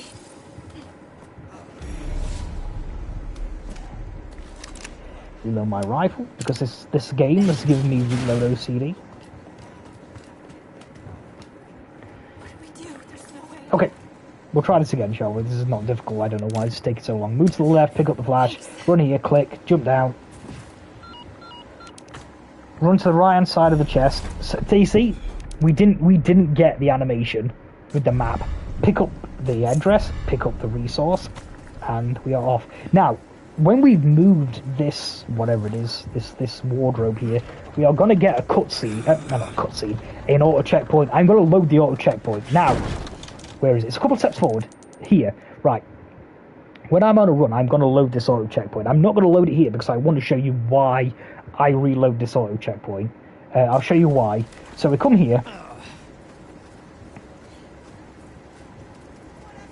They're coming. Get behind me. Oh God! What is wrong with these people? See this guy? This guy here. This guy is a problem. This guy stood exactly where I want to go. And this is the sole reason why I reload the auto checkpoint. Because when I try and get round him, he's got to be annoying. Yeah, he's got to do all sorts of things. That's why I reload the auto checkpoint now. Oops, that's not what I wanted to do. But if we reload this auto checkpoint, you'll see it moves them into a much more optimal position for us. Okay, so when I come round this corner here, I've got to take a very specific line here. Now, if we go too close to the female villager here with the torch, Ashley will get spooked and she will sort of cower down and stop.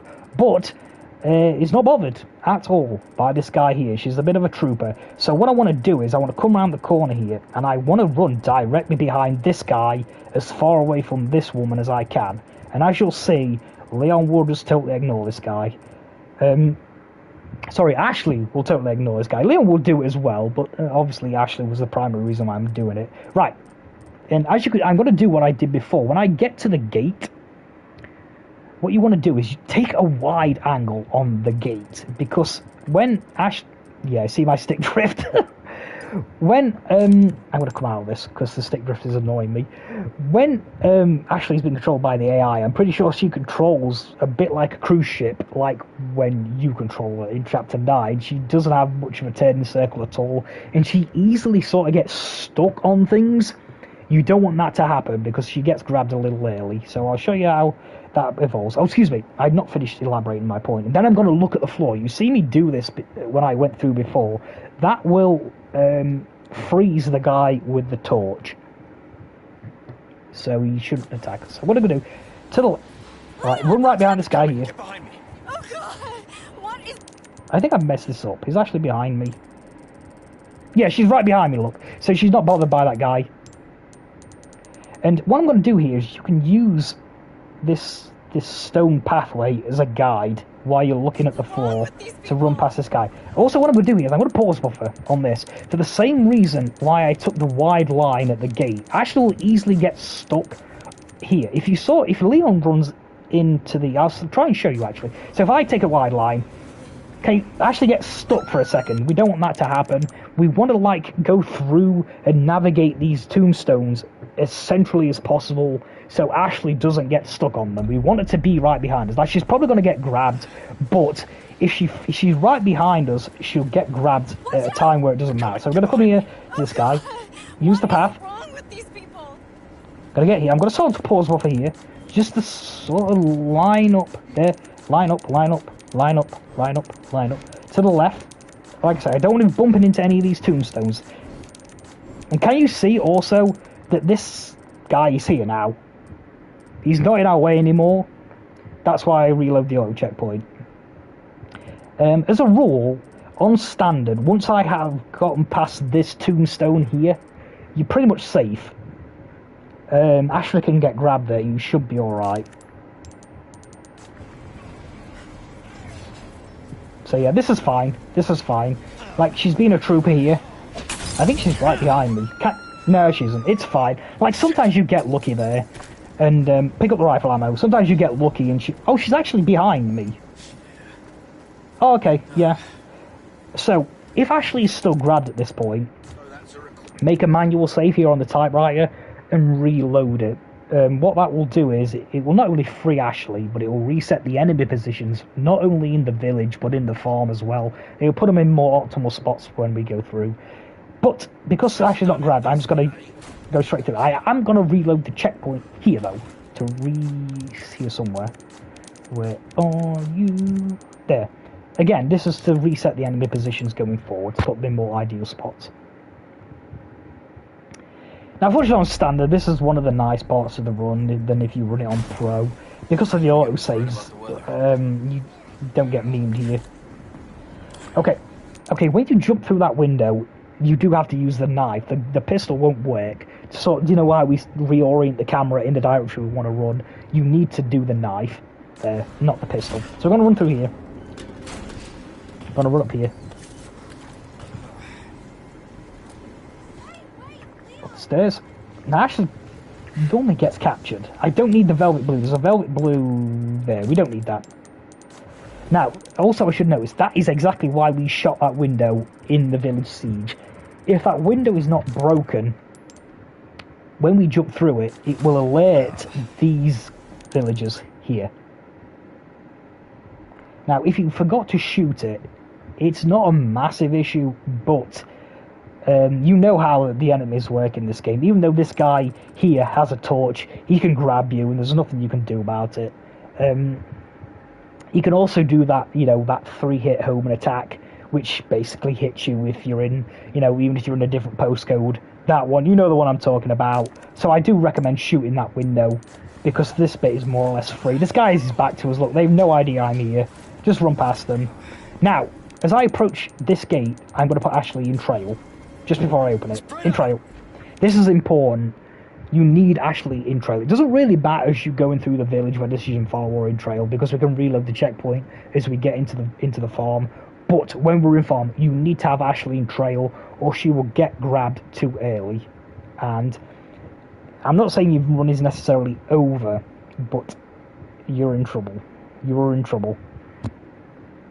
Also, another thing I like to do here, this is totally optional, I like to go into my display and I like to turn the brightness right up. This is for cabin, primarily the beginning of that second phase, when you're shooting the 3 villagers. When you're on the second floor and you're shooting the villagers outside at the bottom of the ladder, I find it easier to see them. If you don't have a problem seeing the villagers, don't do this. This is optional. This is just something I like to do. Okay. So Ashley's in trail. We're going to hit checkpoints somewhere here. Have I hit the checkpoint, or was that... Yes. I didn't know whether it was just sort of saving the changes I made to the options. So yeah, we want to load this checkpoint. This is going to... If Ashley's been grabbed there, that will free Ashley, and it will reset these enemy positions here. This guy should have his back to me. Yep, nice. This guy is oblivious. Nice. Now, bear in mind, Ashley might get grabbed here. Even if you put her in trail, she might get grabbed. But she'll get grabbed in a position where we can cheese it and reload the auto checkpoint. Now it's there. So if Ashley is grabbed here, you want to reload this auto checkpoint. And if you had her in trail, you should be fine. Okay. Oh, I know what I meant to do. I meant to save it. Excuse me. Damn it. I have a little something here for cabin, and I totally forgot. So I want to... Can I get... Yeah, this is fine. This is fine. So I'm going to make a manual save here. You'll see why I want to make a manual save here in a second. So... Here we go. Okay, so... To explain cabin... we never actually get the cabin to ourselves as Leon. We're only ever in there when the cabin is taking place itself. Fortunately, Ada has volunteered her services. Before I started streaming this, I set up a auto checkpoint here on separate ways, because we get the cabin to ourselves. You'll just have to bear with me a sec. I'm going to put the thing back up, the display, the brightness back to where it was. That's actually quite annoying. You'll just have to bear with me a minute, because unfortunately there's no auto checkpoint at the end of this section, only at the beginning of it. So I'm just going to have to kill the enemies. Bear with me, it'll only take me a brief moment to do this. Yeah, I was hoping there would be a checkpoint at the end of the bridge. Why is this woman turning around? At the end of the bridge before you grapple up, but unfortunately there isn't. It shouldn't take too long. Guys are plogging now. Come boys. Thank you. Lights out. Okay. Nice. Now we have the cabin to ourselves. This is why I did this. Okay, now, personally I found that cabin is one of the more difficult parts of the run, even on standard. There's a lot that can go wrong in here. I'll try and elaborate what I do the best I can. Now, I can't claim to come up with this strat. Whoever did this is genius. It's a really good strat. But I've spent a lot of time practicing the little nuances of it.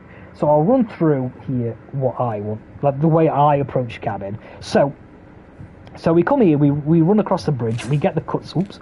We get the cutscene with Lewis. We skip the cutscene, and we're going to be here somewhere. Now, what I'm going to do at the beginning of this fight, I'm going to do sort of like a hook motion. What I'm going to do, I'm going to go... This is exaggerated. I'm going to go forward, and then I'm going to loop round like this. Now, what I'm doing here is I'm going to scoop Lewis. I'm trying to scoop Lewis. That's the best analogy I can give. Like an ice cream. I'm sure, actually, for some of you, Lewis is a very handsome and charismatic guy. I'm sure the analogy of Lewis as an ice cream is quite appealing to some. But I digress. I'll move on. So anyway, I'm scooping Lewis here, and I want to sort of get to the left of him, and I want to put him sort of here, to the right. And I'm pushing him, because if you simply move to the right here, then shoot these guys here, Lewis will come... Sorry, yes, Lewis will stand in front of this window, exactly where we don't want him, because there's going to be villagers here which we want to shoot, and I won't be able to see them because Lewis's head will be in the way. So like I said, this is an exaggerated movement. I'm going to move forward, and I'm going to scoop. I'm going to scoop Lewis out the way, like this. Scoop him, like an ice cream. And then what I'm going to do is, I'm going to shoot these two villagers at the window here. Now, an important thing here is, don't move backwards. Do not move backwards, because for some reason, it changes the AI of the villagers by the window here. The front one will come to the window as normal, but the other one won't. He'll sort of wander off to the right. So make sure you don't go backwards. You want to move forwards and scoop Lewis, and come here. And they're going to be sort of, can you see these horizontal partitions in the window? It's going to be around that, maybe a smidge higher. And I'm going to shoot both of these villagers in the head. This should take both of them out. Then I'm going to move. So, in the reload... Hold on, let me do that again. In the reload animation, I'm going to move back. I'm going to move back and here. Now, this little transition here is going to take a little bit of practice. There's not really a deal I can do to explain that other than just say I move back, unfortunately. So I'm going to shoot here. During the reload animation, I'm going to move back, and I'm going to line up here. Now, you can still see part of the partition of the window. Now, there's going to be 6 squares here. It's going to be in the bottom right-hand corner of the middle left window. There's going to be a woman in a white cardigan knocking on the window. Now, if you've got in the right position, you'll have a little bit of a gap between the woman's head and the vertical partition of the window. Now, what this does, this allows you to see the male villager's head behind it. Now, unfortunately, this is one part that's actually a little more difficult on standard than it is on pro, because that guy is not as aggressive. He doesn't always come far enough forward to get the collateral and get them both. So, anyway, you can see, like I said, if you go in the right position, you'll be able to see if he's there or not, because you'll just see his head walk behind the other woman's. Anyway, you shoot there. Now, if you didn't get them both here, it's absolutely fine. Obviously, it's going to be a little slower, but just shoot the guy again.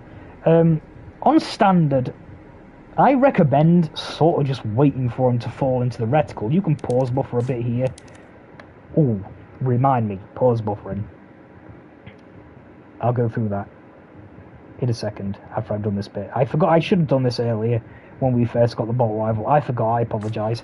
So anyway, I would just sit here in the same position and wait for the guy just basically to fall into the reticle. If you want to sort of go chasing him, you can, but sometimes he'll do this really annoying juke attack. He'll juke to the right, and yeah, this all potentially adds things that can go wrong. It's a smidge slower, but that's going to be up to you. Pause buffering and aiming with the scope. I forgot to do this. I apologise. I should have done this when I first got the bolt rifle. So, say we'll use... okay. We'll use this green herb as an example. Now, if you're playing on console, unfortunately, you can't implement this pause buffer technique sort of as dynamically as you can when you see people on the mouse and keyboard do it. Because in this game, you can't reassign the pause menu to any other button other than the pause button, so which is obviously you're using your right thumb for that as you are the right analog stick to aim, so it's really difficult. It's not impossible. You can sort of go there, aim there, aim there, aim there, aim there, sort of thing. So say I aim here, it's possible to do, but very fiddly to do, because obviously you're going backwards and forwards between the right analog stick and the pause button with your right thumb. Other problems are you can sort of catch the triangle button, or I believe it's the Y button on an Xbox controller. You go to pause it and you open up the inventory instead, or you touch the touchpad instead and open up the map. but it's not impossible, just incredibly fiddly to do on a controller. But something that you can do, actually, which is a little more consistent, is you can actually move Leon, or in this case it will be Ada, obviously, but this only really allows you to change aim on a horizontal plane. So if you, say I'm aiming at the green herb here, I aim down sight, I'm too far to the left, I pause, I move Ada, I'm moving Ada here, which obviously I'm using the left analog stick and my left thumb, so I can easily pause the game. It's not as, like I say, it's not as dynamic, but it's still extremely useful, and it can help you out and save your bacon, especially in cabin. Cabin is not easy, even on standard. And this little pause buffer can help you out. I recommend sort of pause buffering anyway on targets. Now you'll notice another thing I'll probably bring up is the white dot. Now I'm aiming at the green herb here. You'll see that the white dot is actually to the right of the green herb, because when you aim down the scope, it will move slightly to the left. So you'll see where the dot is now. When I aim down sight, look how far left it is. Look how it's gone like the opposite side of the herb. So what you can do is you can aim. Okay, I've got it. Bang. Or what you can do is you can aim. So say you aim down the sight and I'm here, right? You can pause it and you can sort of get a gauge of where you are, and then just go bang. You know, this is a technique that you can still implement on a controller, just albeit not as dynamically. Now, like I said, it doesn't really work on a vertical plane. I'll show you why. Because when you move forward, it bounces.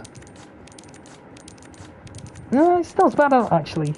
You just, you kind of really don't go anywhere. Like I'm moving backwards, see, it's not really moving that far. It can sometimes bounce. It's not as consistent, but it's there. So say I'm too high, I can move closer.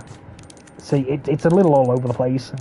If you don't move it directly forward, it can be a little. It can be a little all over. I should have moved backwards. Actually, I was being stupid. So I'm too high. I'm moving backwards. Can you see? It's just not going anywhere. You can see me moving backwards, but it's not going anywhere. Do you know what I mean? You know. But laterally, it's fine. Sorry, I do apologise because that's made this little cabin bit a little disjointed. I should have gone over that at the beginning. Another thing, actually, while we're on this topic, is quick shooting the rifle. And you can do this with the shotguns as well. You can cancel that little cocking animation by crouching. So if I just fire this normally, this is a little fast. I think I have it upgraded. This is a New Game Plus file. Yeah, I have it on full rate of fire. But you shoot, and then crouch in between shots. It's much more obvious when you don't upgrade the rate of fire. But obviously, I have the full rate of fire here. That's another option. You just crouch. Again, it's a little bit like Logger. You'll have to get the cadence of the button presses correctly to do that. Just crash some rifle ammo here. But yeah, okay. So I think I've elaborated enough there on the little techniques with the rifle. So anyway, where were we? We've shot the two people by the two villagers by the window here. So what I'm going to do is I want to move around here. Now, for some reason, and this is something I've never really been able to ascertain why, this window will break. And like I said, I have no idea why. At first, I thought maybe Lewis was shooting the petition in it, but I've seen this window break for seemingly no reason whatsoever. If the window breaks as you're moving around here, and you'll have to like use an audio cue for this, you'll hear the window smash. I like to do this guy first before he starts climbing through the window, because once he's inside, you don't really know where he's going to move. He's much harder to kill. But if we kill him here, he's generally going to be in the same place. He's going to be about here. He's going to be like central to the window. If you come round here sort of in line with this bottle here, his head's going to be here somewhere. And I would kill him here. That's if the window breaks. If the window doesn't break, I'm going to move here. I'm going to come around here, and I'm going to shoot these two guys here. Now, again, what you get here is going to be a little bit RNG. Sometimes you'll get them both in one shot. Sometimes you'll have to shoot them both independently. Another thing here is it doesn't matter if you break the petition or not. It really doesn't. If you do, don't worry about it. If you don't worry about it. I would go for the one at the back first, if you can. Try, it depends. If you have a clear line of sight, the one at the back, I would go for the one at the back first. Because then you don't have to, because if you kill the one at the front first, the one at the back will like take his place. It'll start moving. He won't be static any longer, and he's slightly harder to hit.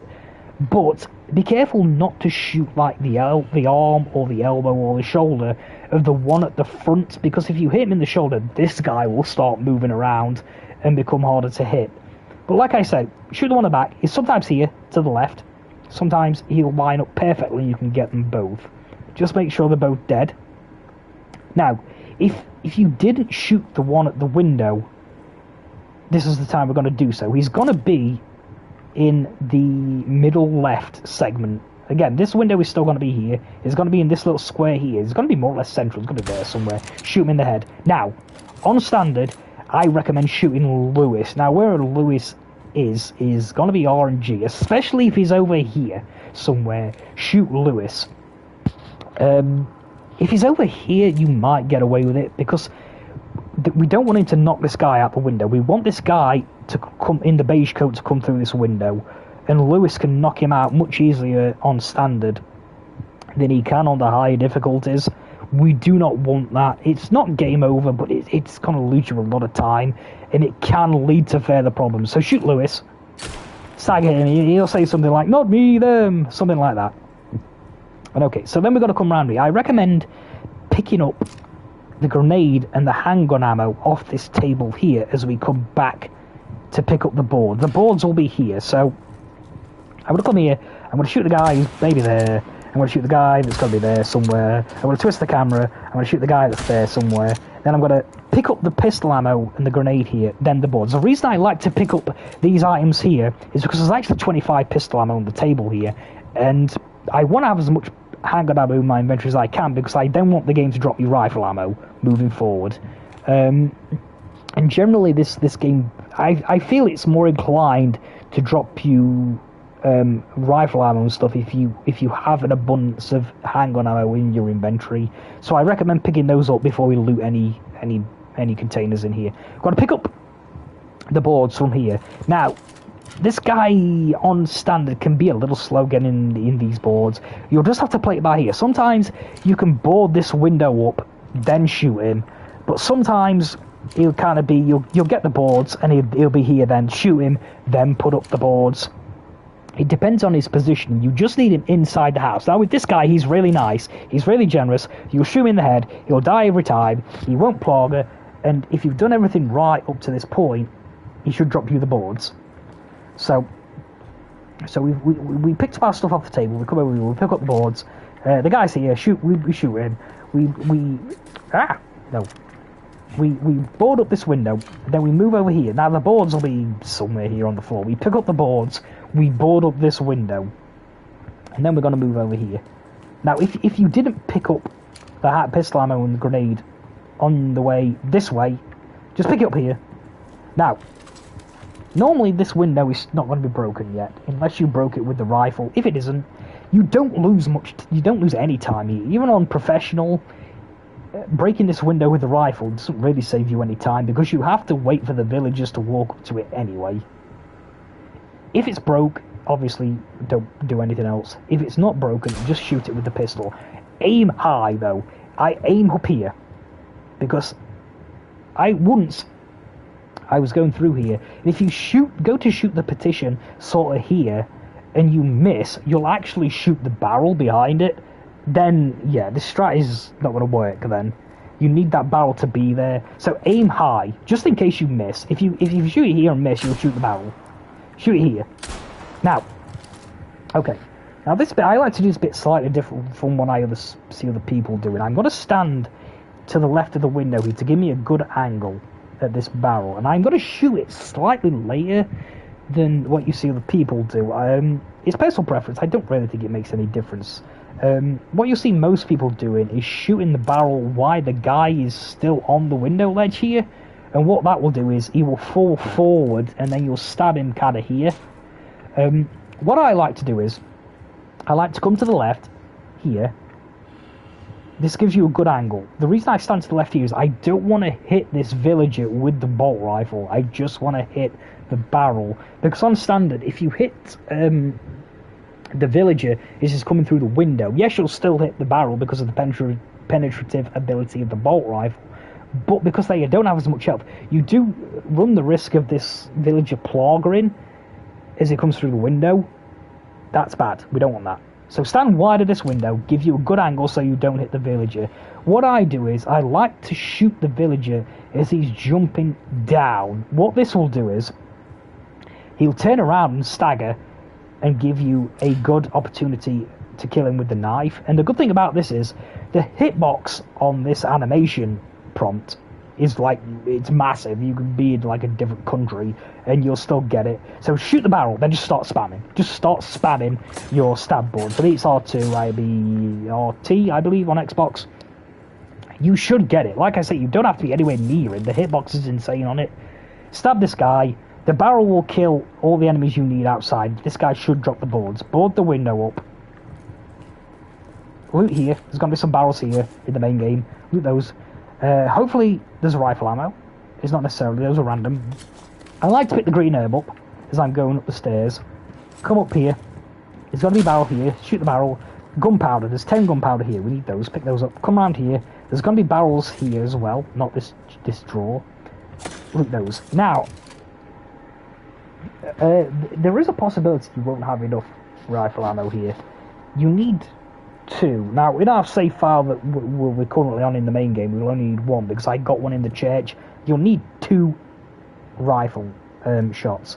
From this point forward, you'll need 8. If you have less than 8 rifle after you've looted all the boxes, you'll have to craft some. That's bad RNG. It doesn't happen very often. It does happen.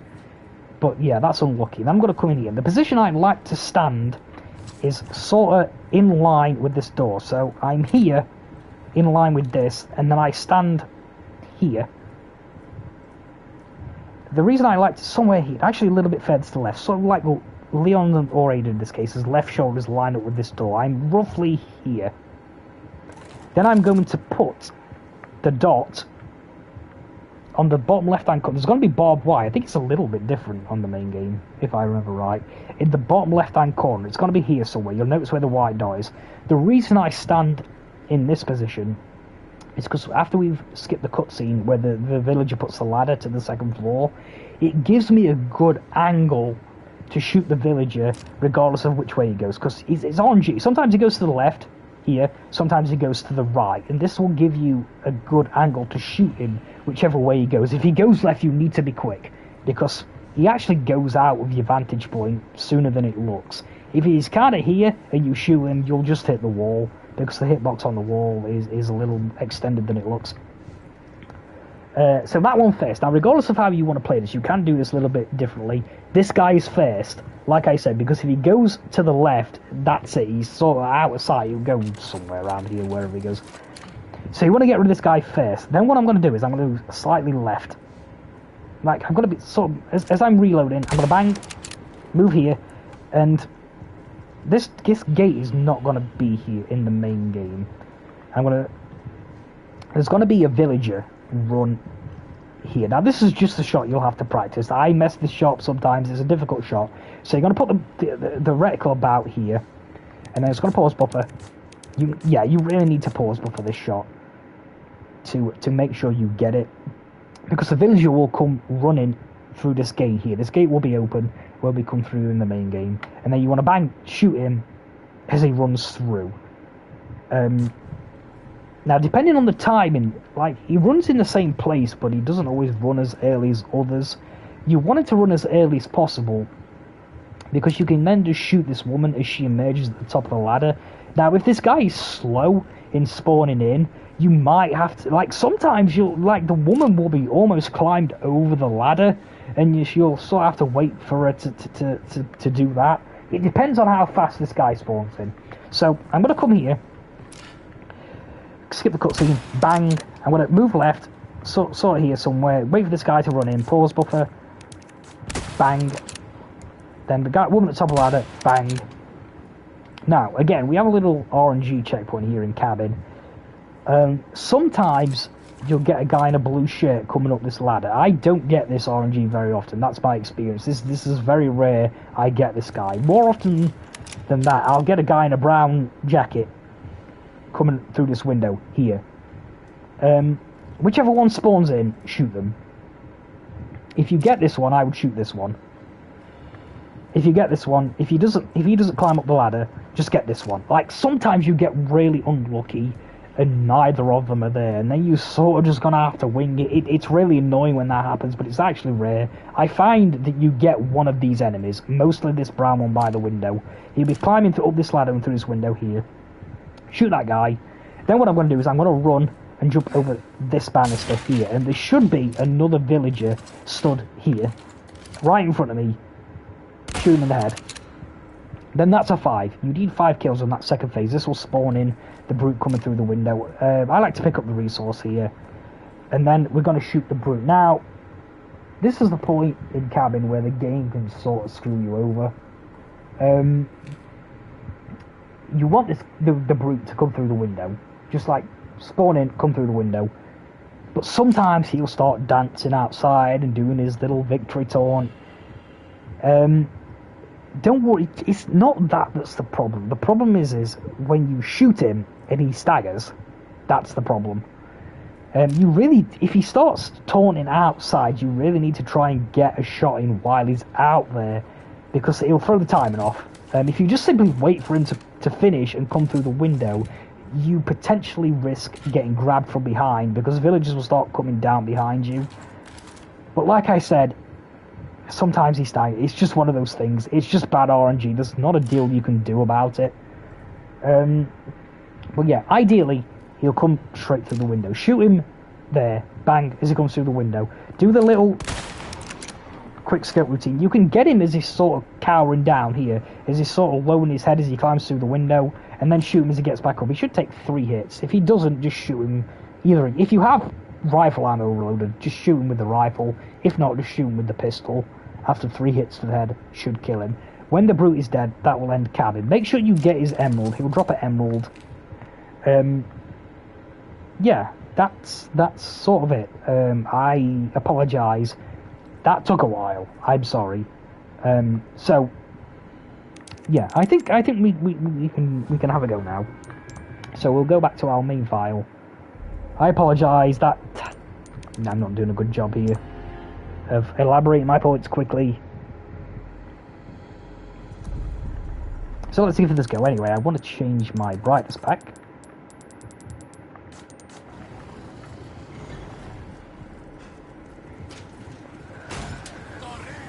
Okay.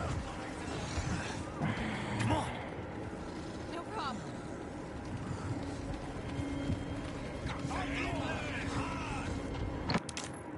So scoop Lewis. Shoot both of these. Can you see? Can you see how we could see the guy's head there? I shot too early. That was my fault. I don't think I've not got them both here. But can you see how there's a little gap between the woman's head and the vertical partition in the window? You could just see the guy's head crawling across. I shot too early. That was my fault. I don't think I got this guy. No, I didn't. Okay. So the window hasn't broken. That's fine. We're going to come over here and we're going to shoot these two. Yeah. Now you shut up and go. Sweep round. Guy here. Shoot Lewis, because can you see how he's shooting the guy in the window? That's bad. Don't do that, Lewis. Pick up the hordes. Pause buff if you need to. Shoot the guy in the head. Board the windows up. And he drops the board. This is nice. This is nice. I already picked up the items off the table here. You can do it there. Shoot the petition high so you don't get the barrel. Go left. Give you a good angle. Wait till he drops down. Bang. Stab him. Did you see how we got a clear line of sight there at the barrel without shooting this guy? That's what you want. Should drop the boards. Excellent. This is really good. Board up the window. Alright, this one's good. We have enough rifle ammo. This is really good RNG. Loot the barrel. Loot that. Okay, we're going to position ourselves like I said with Ada. Look, notice where the dot is. It's kind of there. This is where I want to be. Wait for the checkpoint. The cutscene, excuse me. Move slightly left. Nice. This is really good. See, this guy's here. Shoot this guy. Jump over this bandit. So this guy's right in front of us. Shoot the guy. Pick up the resource. Now what we're going to get here. This is RNG, remember? Yeah, this is not good. Oh, I hit it. No right. Yay. And he dies. Pick up his emerald. That was really good. That was really good. Yeah. That was more or less perfect. I'll do that again. Just to show you.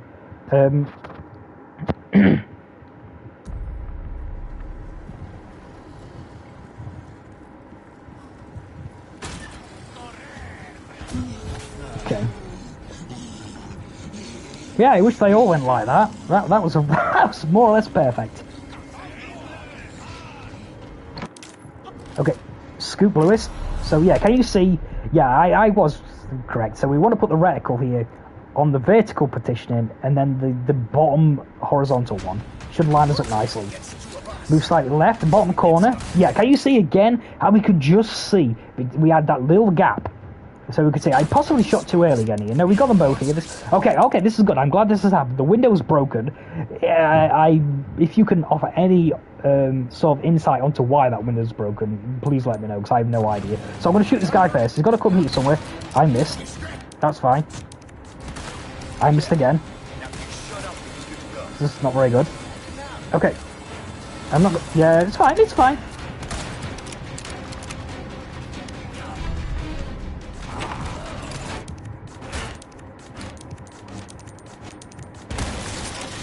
This is fine. So, on standard, this is a little more forgiving. Like, if I'd have been on pro here, this is probably over. Because I missed the shots. See, I did see how I picked those items up there? I want the game to drop me rifle ammo. I've got to come to the left of the window, give me a good angle. Wait. He drops down, we shoot. Oh, I did it too early. No, I didn't. Why is this guy not dead? Okay, whatever. I did it perhaps a little too early there. If that happens, as you can see, throw flash. This is not as good as the last one, unfortunately. I should have quit while I was ahead, right? I should have just said, yeah, there you go. Get on with it. Pick up the thing.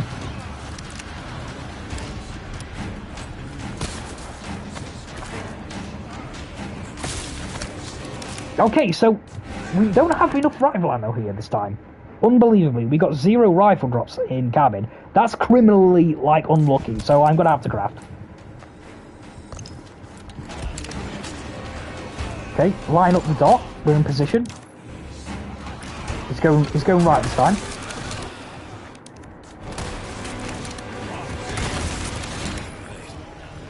This guy's not here. This guy is here though. He's just late. I'm still going to jump over this banister though. It's just the guy will be further away from me. Yeah, he's over here this time. Oops. Okay. Okay, so moving Leon. This is a really sloppy cabin, but it's fine. You see, this time he's come straight through the window as well.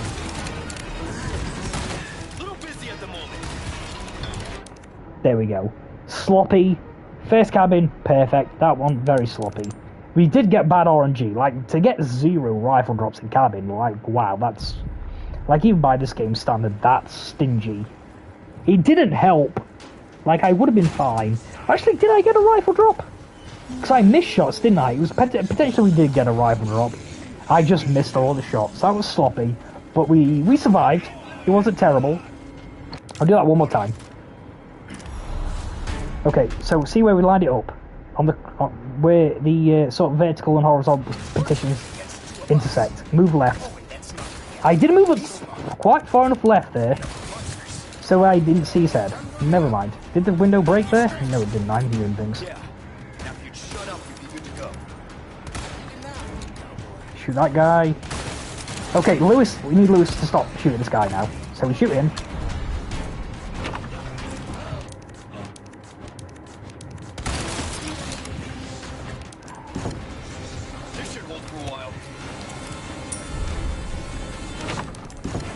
Okay, looking good. Okay, the petition is still there. Shoot high. Shoot high. See if we can get this right this time. Yeah, there we go. You see how I sort of teleported behind him there? I was really nowhere near him. Like I said, that hitbox to sort of initiate this stabbing attack is very generous. Very generous. Put up the window. This one's good.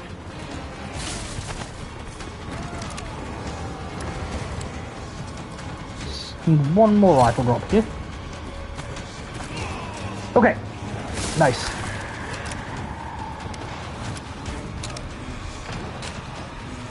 Position our dot and Leon where we want him.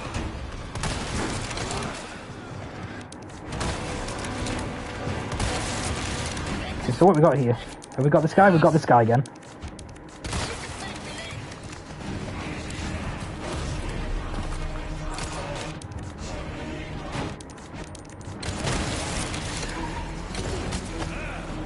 So what we're gonna get here? So he's dancing again. Okay, yeah. See, this is bad RNG. Like I didn't get any shots off there. It's fine. The guy, he's still not come through the window. This is fine. Really? This dude is a troll, man. Come on. Wow. If you will, game. Yeah, we'll just do it this way. Okay. Yeah, I think that's the gist of it. Like I say, I executed that. That was near perfect, and yeah, we still got unlucky there. Like, that's the thing. If he starts dancing outside, that is what can happen. Unfortunate, but yeah, I think I wouldn't elaborate on cabin any more than that. Yeah, I think we'll continue here. So anyway, at the beginning of the chapter, I've got to have a look in my case to see where we're at. Now, I've got plenty of space in here. At the beginning of this chapter, you want the large resource, and oh, I don't have a knife here. I just thought I don't have a knife. This is unfortunate. Oh, I don't need a knife. It's fine. Ignore me. So yeah, you'll need. So ideally, here we'll have two knives here. We just got trolled by that guy in the beige coat, so he sort of, you know, stole all our knives. You'll have one full knife or one partial knife here. Bear in mind, the partial knife will break, clearing two spaces in your inventory. No. Sorry, totally ignore that. I'm thinking professional again. I'm not on professional here. Yeah, you'll have two knives here. So bear in mind, this space will be full. So we have rifle ammo. So we will need 4 spaces in our inventory. If you don't have any spare rifle ammo, you'll need 5, because we'll want to pick up the large resource, which will take up 3 spaces. Then I'm gonna need to pick up the first aid spray from just before we fight the Bellis Chainsaw Sisters, which is going to take up 2. But I'm going to get rid of 1 because I'm going to be throwing a grenade. Little safety strap. So you'll need 5 spaces. We have plenty of space here. Now, don't auto-sort your inventory here. We are unfortunately going to get the inventory prompt here at some point. Oh, actually, no, we won't. We'll be fine. But don't auto-sort the inventory here because your run will be invalid. Just here, make sure you have enough spaces for the stuff to go in. Yeah. Okay. That's fine. We don't need to do anything here, so we will move on.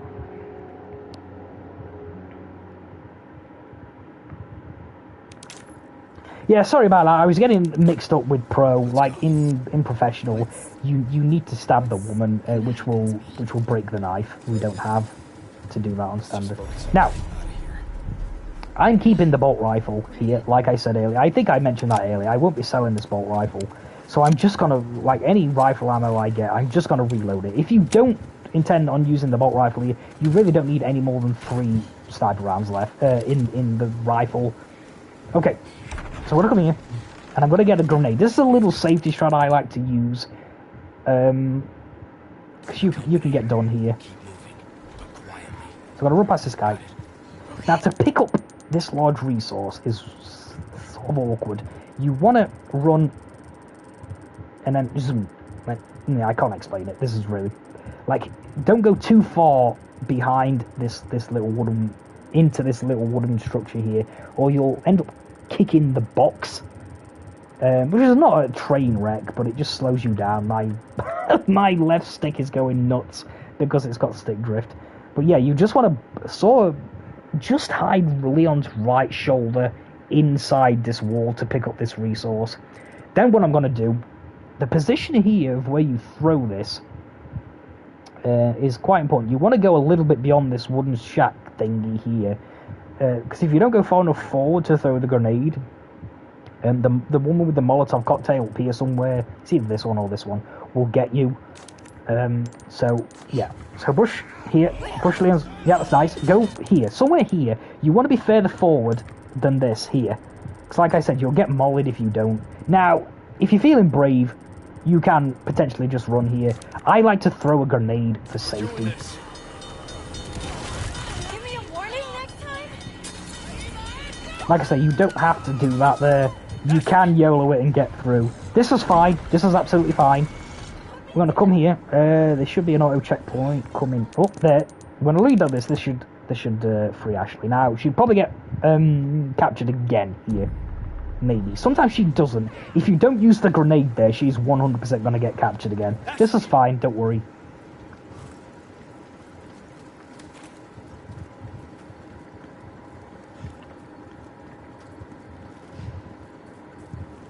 Okay, so, another thing I forgot to mention at the end of chapter screen.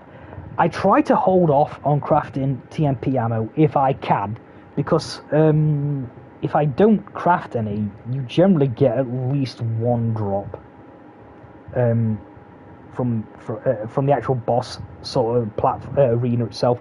Now, in terms of TMP, on top of the 2 guaranteed drops that you pick up and the 30 that you get in the gun when you buy it, I would shoot for an additional sort between like about 80-90 extra rounds for the TMP. So if you craft twice and get a crafting bonus, you'll potentially have enough.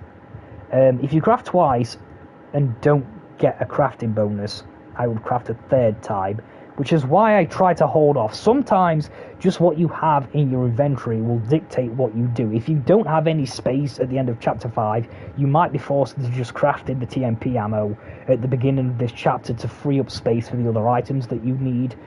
Like I said, I didn't have to, but you might find that your inventory is just simply too cluttered not to craft TMP ammo there. Okay. So I'm going to come around here. Like you see, the little help me in the bottom right corner is filling really slowly. This shouldn't be a problem. Pick up the TMP ammo, pick up the shotty ammo, shoot this chain. Now, I like to try and shoot this here, because if you get... The hitbox on this lock is really bad. And generally speaking, I would like to say knife it, because it's more consistent. But if you knife it, I like to try and break the lock before I trigger the checkpoint. It's optional though. I'll give it a crack here. There, we got it. There, it's checkpoint's there. Yeah. See, you can't get close enough to knife it without spawning the checkpoint. So you would have to reload the checkpoint, then knife it. It can be a little awkward. So I like to prefer to shoot it on standard. Okay. We go through the door, Talash died. We need the first aid spray. Now, with the chainsaw scissors, I had a little bit of a play with this. Gonna be honest with you, I've not had a massive tinkering with this fight. What I like to do is, I like to wait. So it's the one on the right in the green dress that we want. We don't need the one on the left. What I like to do is, I like to let her finish her animation where she revs the chainsaw up and she stands up straight. Now, on standard, you are more or less every time going to get a fair shot stagger in this fight. Like I say, I didn't have a massive amount of attempts at this, but getting a second shot stagger here is extremely rare. Like, I wouldn't bank on getting a second shot stagger. If you do, you've been extremely lucky. Just go and stab her in the back and she should die. But the strat I'm going to do here is like I say, I'm going to wait till she finishes that animation of revving the chainsaw up and stands up straight. Then I'm going to shoot her in the head. She should stagger. Like I said, like probably 9 times out of 10, if not more, she'll stagger to that first shot. Then I'm going to shoot her for a second time in the head with the bolt rifle. Then I'm going to throw a flash and stab her. Now, you can just shoot her in the head with the bolt rifle again if you want, but she'll go into that really, like, slow dying animation where she goes into almost like a fit, and it takes her forever to drop the crank that we need. Also, if I throw the flash and if I wait for her to finish the chainsaw revving animation, stand up straight, shoot her twice, then throw the flash, I find that quite often, because of the timing, that flash will stagger this guy that comes through this door. You know the one I mean, the one in the beige coat, the grabber that's just always there and really annoying. It didn't always work, but quite often you'll stagger that guy with the flash as well. So I'm going to throw the flash and go up, run up and stab it. Now, look down. Oh, my stick drift is really bad. So, don't try to make a super quick escape here by turning the camera towards the door, then picking up the crank, because you'll probably, when you like sort of spam your action button, like I said, for me X, or A, I think, on Xbox, you'll probably end up roundhouse kicking the other chainsaw lady, because she'll be staggered as well. Yeah, I think we just have a go at this, I think. So yeah, wait till she finishes. Bang, she staggers, of course she staggers. Take a step back, throw a flash. Oh, I don't have a knife! I don't have a knife. This is bad. Okay. Yes, I did need a knife. I'll loot these boxes, it should drop me a knife. There we go, it's fine. Okay, we'll try that again, shall we? So yeah, aim up, wait till she finishes, bang, she staggers, obviously. Shoot her a second time. Flash. Then look down at the crank. Okay, don't look at the door, because you'll interact with something that's not this crank. Okay, did we get it? Yeah, he's staggered, look, can you see? Because if you shoot, because you can shoot that woman mid-animation, like, it's a really hard shot to make on a controller, but you can shoot her early there. This is exactly why I like to wait just that extra second to shoot her in the head, because you get this guy as well with the flash. Now, it's a little unlucky. I don't think I'm going to get round in here. I might have to kick him. But this is perfect, which is ideal, because I didn't have a knife. This is perfect. Yeah, we can... Yeah, he's staggered. This is really nice. Hey, Ashley, we're going this way. Now, on standard, if you're feeling really brave, you can get away with throwing a flash. I did a stream ages ago, back when I had my PS4. It was just a bit of fun. I was sort of like just trying to get people to subscribe to our channel, and I did a standard speed run, and I run out of flashes here, and I didn't have one, and I somehow actually made it without throwing the flash. It is possible on standard. You're a braver man or woman than me if you don't throw a flash here. I'm just going to throw one. Right. An important thing here is do not interact with this door until the flash has gone off. It won't register. The flash will go off, but none of the enemies will get stunned. You need to wait for the flashbang to go off before you interact with this door. It's okay, we're fine. There we go. Now the rest is up to the gamer gods. It's very seldom you do get here on standard. Like pro, this can break your heart. On standard, we should be fine. We are fine. Excellent. Okay, so if Ashley gets kidnapped here, there's an auto checkpoint there. If Ashley is grabbed, auto load the checkpoint, it should free her. What you'll find is that sometimes, even though it temporarily frees her, she'll get grabbed again. Are you hurt? What you can do at that point I'm okay. is reload the other checkpoint. There's another one just before we get to the door here. Seems this isn't your first Okay, time. so what I like to do here, I like to shoot this. This is a preference. You can just run up, and because it sort of cancels the climbing animation, and you know, shoots the door at the same time. So okay, so I should have explained that. On this table, watch out, actually, come on. So on this table here, there's some shotgun shells and some handgun rounds. I'm going to scoop them up like that, as you saw. You never actually looked at them, and then there's some gunpowder on here. Now this bit can trip you up.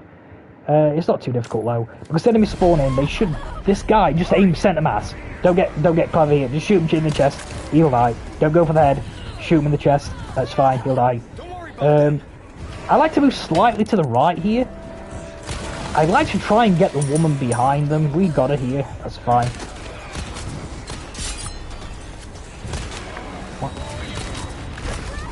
Okay, so that was a little slow. I missed the guy, and then I missed the other guy. If you do that really quickly, and you get past this little wagon here, that dynamite blowing up will stagger Leon. So if you do that a little more efficiently than I did, in fact, actually, I'll load the checkpoint. Actually, there's a checkpoint right here. Just start cycling through your weapons again, like we did in Chapter 3 when sort of the bell tower explodes. This will cancel Leon's stagger animation. So obviously we can do that a little more efficiently this time. We come around here, just shoot this guy. That's not sent him out. Shoot him again, it's fine. I messed up again. Don't worry about them. Okay, I move right, so I get a good angle on the barrel. I wait a little long because I want to get the female villager at the back of the white cardigan. I want her to die with the barrel. Okay, this is nice. Okay, cycle the weapons. Yeah, okay. So see that if I wasn't cycling through my weapons, I would have been staggered by that explosion. Okay, gonna reload. Rifle. Oh, yeah, I forgot. So before you climb up this bit, put Ashley in trail. And then that won't happen. You see how sort of Leon helps Ashley up. It's very chivalrous, and I like helping Ashley because she's cool in this game. But, yeah, we have a speedrun to get through, lady, so get up the ledge yourself. I'd loot this barrel, it has 4 items in it. That's very useful. I'll explain why later. Okay, so... And the merchant... Chai, man. I'm trying to explain this.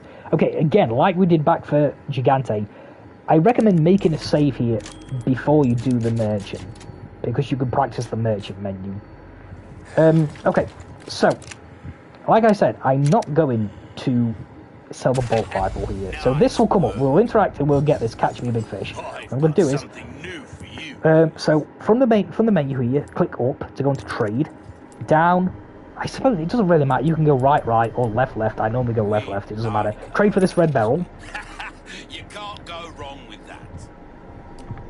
And then I'm going to go onto my sell menu, so L1 or LB, and then I'm going to, oh wait, excuse me, oh I didn't, yes, sorry, I didn't trade for the mask. You would have the mask here. I totally messed up back at the Gigante merchant.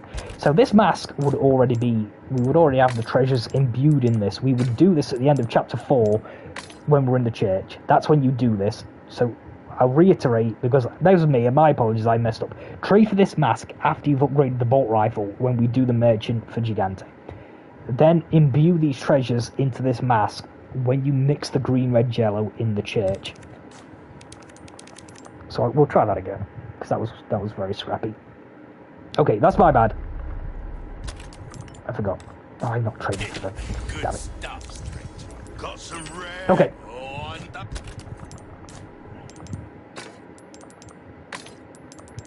Okay, so interact with the merchant, we get the prompts where we completed the challenge for selling the fish. We go down, we trade for the red barrel, L1 or LB to scroll across the cell, then we sell. Do not sell the sapphire. If you do, you don't necessarily, we need a sapphire to put in the crown later on. If you sell it, it's not a, it might not be game over because the Novas can drop you a random one, so don't panic too much, but don't sell it. Emerald, beryl. Now, options. If you want the Stingray at the beginning of the next chapter, sell the bolt rifle here. Like I say, I'm not going to be selling it. This is preference. It will change the money rune a little bit though. If you are selling the bolt rifle here, you probably didn't need this elegant headdress. You could probably even get away with the diamond. In chapter 3 we got the diamond, if you remember. You could probably forgo that as well if you're selling the bolt rifle. I would, but if you like me, I prefer the bolt rifle. This is total preference. So yeah, you might not have this headdress here. If you don't have this headdress, that's fine. If you buy in the Stingray at the beginning of the next chapter. So I want to go down for red bell. Like, obviously, if you want to sell the bolt rifle here and go with the Stingray, sell it. I'm not going to. So I get to red bell and I do the little trick with the right analog stick. I click down, which is going to take me down here. I sell the mixed herbs and I sell the first aid spray. Okay, sell those. Now, again, Whether you go left or right here, it doesn't matter. I'm going to scroll across to buy. Now, at the top, as soon as you get onto this menu, click right down. I'll wait for the merchant. Excuse me. Right, down right. This will take us direct straight onto the case. We want the case. Then we want to scroll up to the flash. Then we want to go up on the right analog stick, which will take us right back to the top of the menu. 2 down to TMP. Circle to stop the merchant from chatting. 1 click to the right with our one. Left bumper, left analog stick, or D-pad. And then we want a full power and 1 capacity. Now we have good money here. Now take a mental note of how much money you have left here. If you go in with the root and high have, if you save the bolt rifle, you need to have about 6k in your inventory here. If you don't have 6,000 pesetas left at this merchant, you'll have to sell a little bit of handgun ammo to make up the amount at the next merchant. We're fine here. We got that extra velvet blue earlier on in the run, which basically guarantees you have enough money here. I have 8,600. If you have less than 6 here, take a mental note, at the next merchant you'll have to sell a little bit of handgun ammo to make up that amount. If you're keeping the bolt rifle, if you're buying the Stingray, this doesn't matter. That's the merchant done. That's not. So, I'll load again.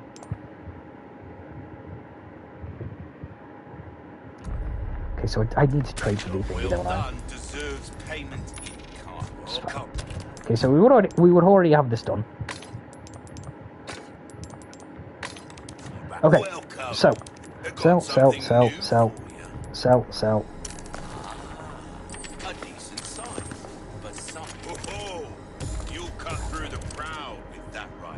Wait, why don't I have enough money here? What did I not sell? What did I not do there? What have I not done here? Whatever. We'll try that again, shall we? Oh, I didn't trade for the thing, did I? The barrel. It's thrown me off. It's because I didn't get the prompt. Like, when you go to this merchant, you'll get that prompt for doing the fish challenge, which will remind you to trade for the barrel. But I didn't get it, so I forgot. That's entirely my own fault, because I didn't trade all the way back in chapter 4. I forgot to do it. Okay, so trade. You'll get the prompt. Catch me a big fish. We go into the trade menu, we trade for the red bell, we go right, we sell, down, up, TMP, cancel that, 1, 2, 3. Nice, okay, that's it. Pick up this, hang on. Now, with, because we still have the bolt rifle, we have options here. When we stagger Mendez and he sort of cowers down on the floor and we get we can target his weak spot on his back, you can actually use the bolt rifle here. It takes 4 shots if you don't get a crit. With a crit, it's 3. It's going to depend on what you have in your inventory. Now here I have 3 resources. I never got an RNG one throughout village. So that's something to consider. How much rifle ammo you have left over from cabin is another thing to consider. So if you're in a position that I have, where you have quite a lot of rifle ammo but no extra resources, you might want to shoot that weak spot with the bolt rifle. If it's the other way around, if you don't have a lot of rifle ammo here but you picked up 1, maybe 2 extra large resources, I would just go with the TMP that way. I'll show you both. But yeah, like I said, it's sort of going to have to wing it depending on where you are in regards to rifle ammo and large resources. Now, if you have 3, you should be fine here. This should be fine. We have enough. And I'll show you both, actually. So what I'm going to do is, at the beginning of this fight, I'm sort of going to turn my left analog stick to kind of an 11 o'clock position, sort of half 10, 11 o'clock, and I'm going to run an angle. I'm not going to run directly towards Mendez. I'm going to run sort of to his left, and I'm going to crouch, and he should do a grab attack, and then I'm just going to tee off right in his nuts, or where his nuts used to be. I don't know whether the Plaga sort of strips you of your genitals or not. But that's not important. So you'll see how this works. So 11 o'clock, run towards it, crouch, tee off. Now, I'll show you the TMP actually. Reload the TMP, and then tee off with the TMP. That should end the first phase. I'll show you the bolt rifle. Obviously, this is only an option if you have the bolt rifle here. Make sure the TMP is reloaded. 11 o'clock, run towards him, duck. Just tee off. Bolt rifle.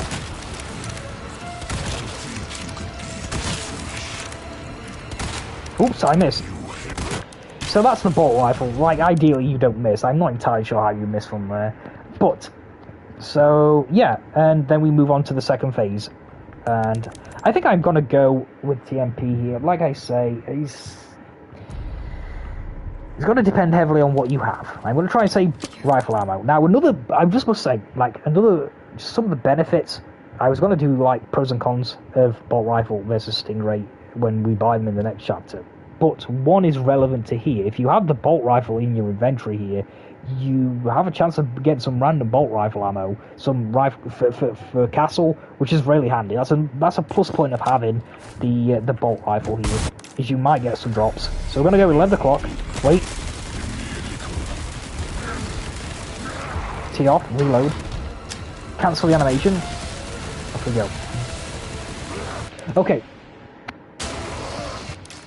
Now I'm going to shoot this box with the pistol, re-equip the TMP.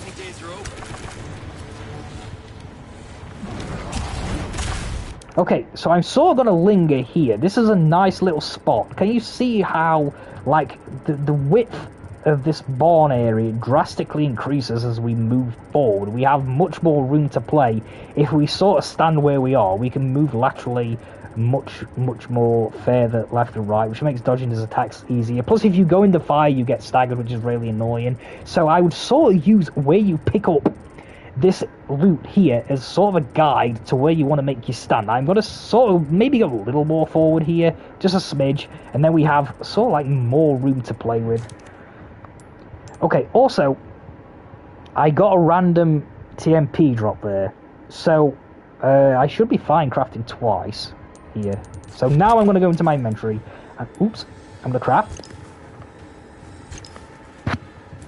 And why not? Craft a flash, if you have one. Then we tee off.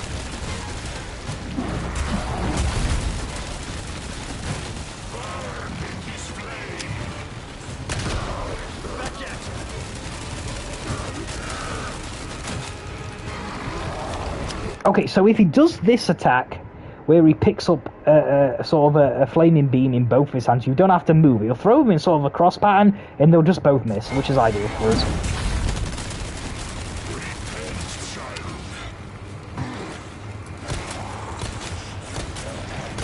Oh, I messed up here. I didn't craft enough TMP ammo. Excuse me. I forgot. I needed to craft more TMP ammo than that. That's my bad. Again, I'm not focused. So I needed to craft another TMP there, because we didn't get enough.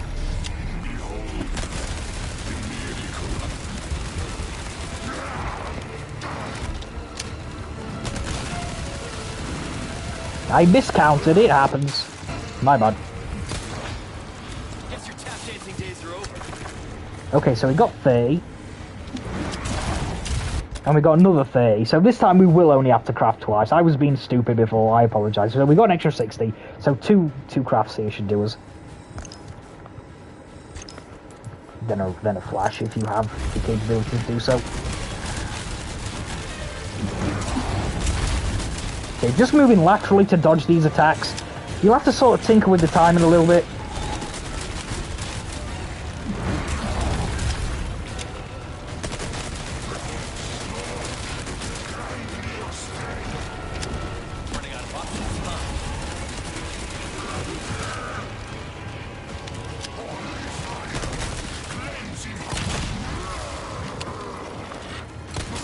Okay, there we go. We was one short. Do I trigger a checkpoint here? I could probably... Yeah, we didn't. So yeah, so you need, in addition to the 60 guaranteed TMP ammo that you have and the 30 in the gun, you need about an extra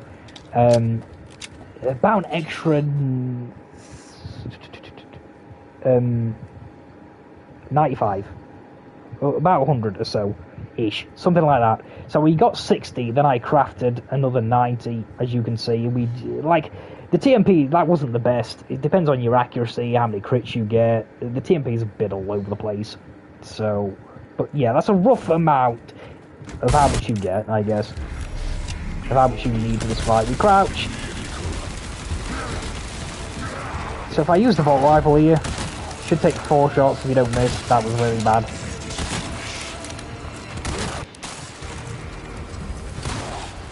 Guess your tap dancing days are over. See how we're getting rifle ammo out of these?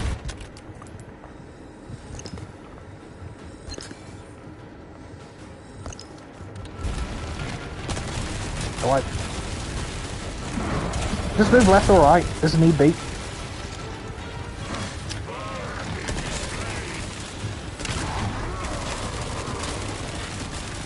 Okay, so if you notice there, that's really good RNG. If he does that attack where he goes to throw the barrels at you, it's really useful and easy if he does it either in the left-hand corner or the right-hand corner, because it will always sort of knock him into the middle. Like if he does that in the middle, you don't really know whether it's going to knock him left or right or not. So him doing that attack at the side, either left or right, is much easier, because it's always just going to blow him back into the middle, so you know sort of where to calibrate your aim. That was really good RNG, that's something to bear in mind.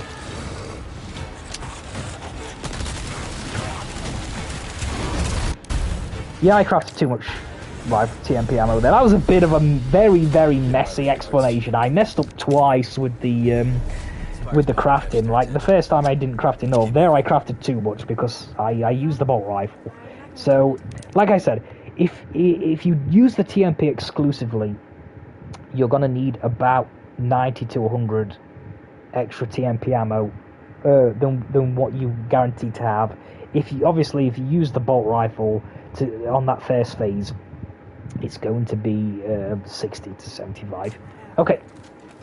Yeah, that was bad. I apologise. That wasn't the greatest explanation, but you get the gist. That's not a really difficult fight. So just to sort of summarise that fight, if he does the attack where he picks up the 2 beams, he'll throw them in like a cross formation. You can just stand there and tee off. They won't hit you.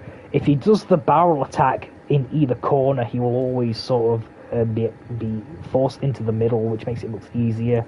And other than that, he's just moving left and right, dodging his attacks, and just teeing off until he dies with the TMP. So yeah, that's the village section done. Not bad, overall, not great. Like I say, I hope this has been useful. I sort of never done anything like this before. So, I hope this has been of use. I think we'll leave it there, because that's taken way longer than I thought it would. I'm not very good at this. So I think we'll do Castle in another video. So, I hope this was helpful, and I hope you join me again. I probably can't hold it against you if you don't. That wasn't the best tutorial on the planet. But, yeah, if you return for part 2, where we'll cover Castle, I'd love to have you. I'll see you again, and I'll catch you next time.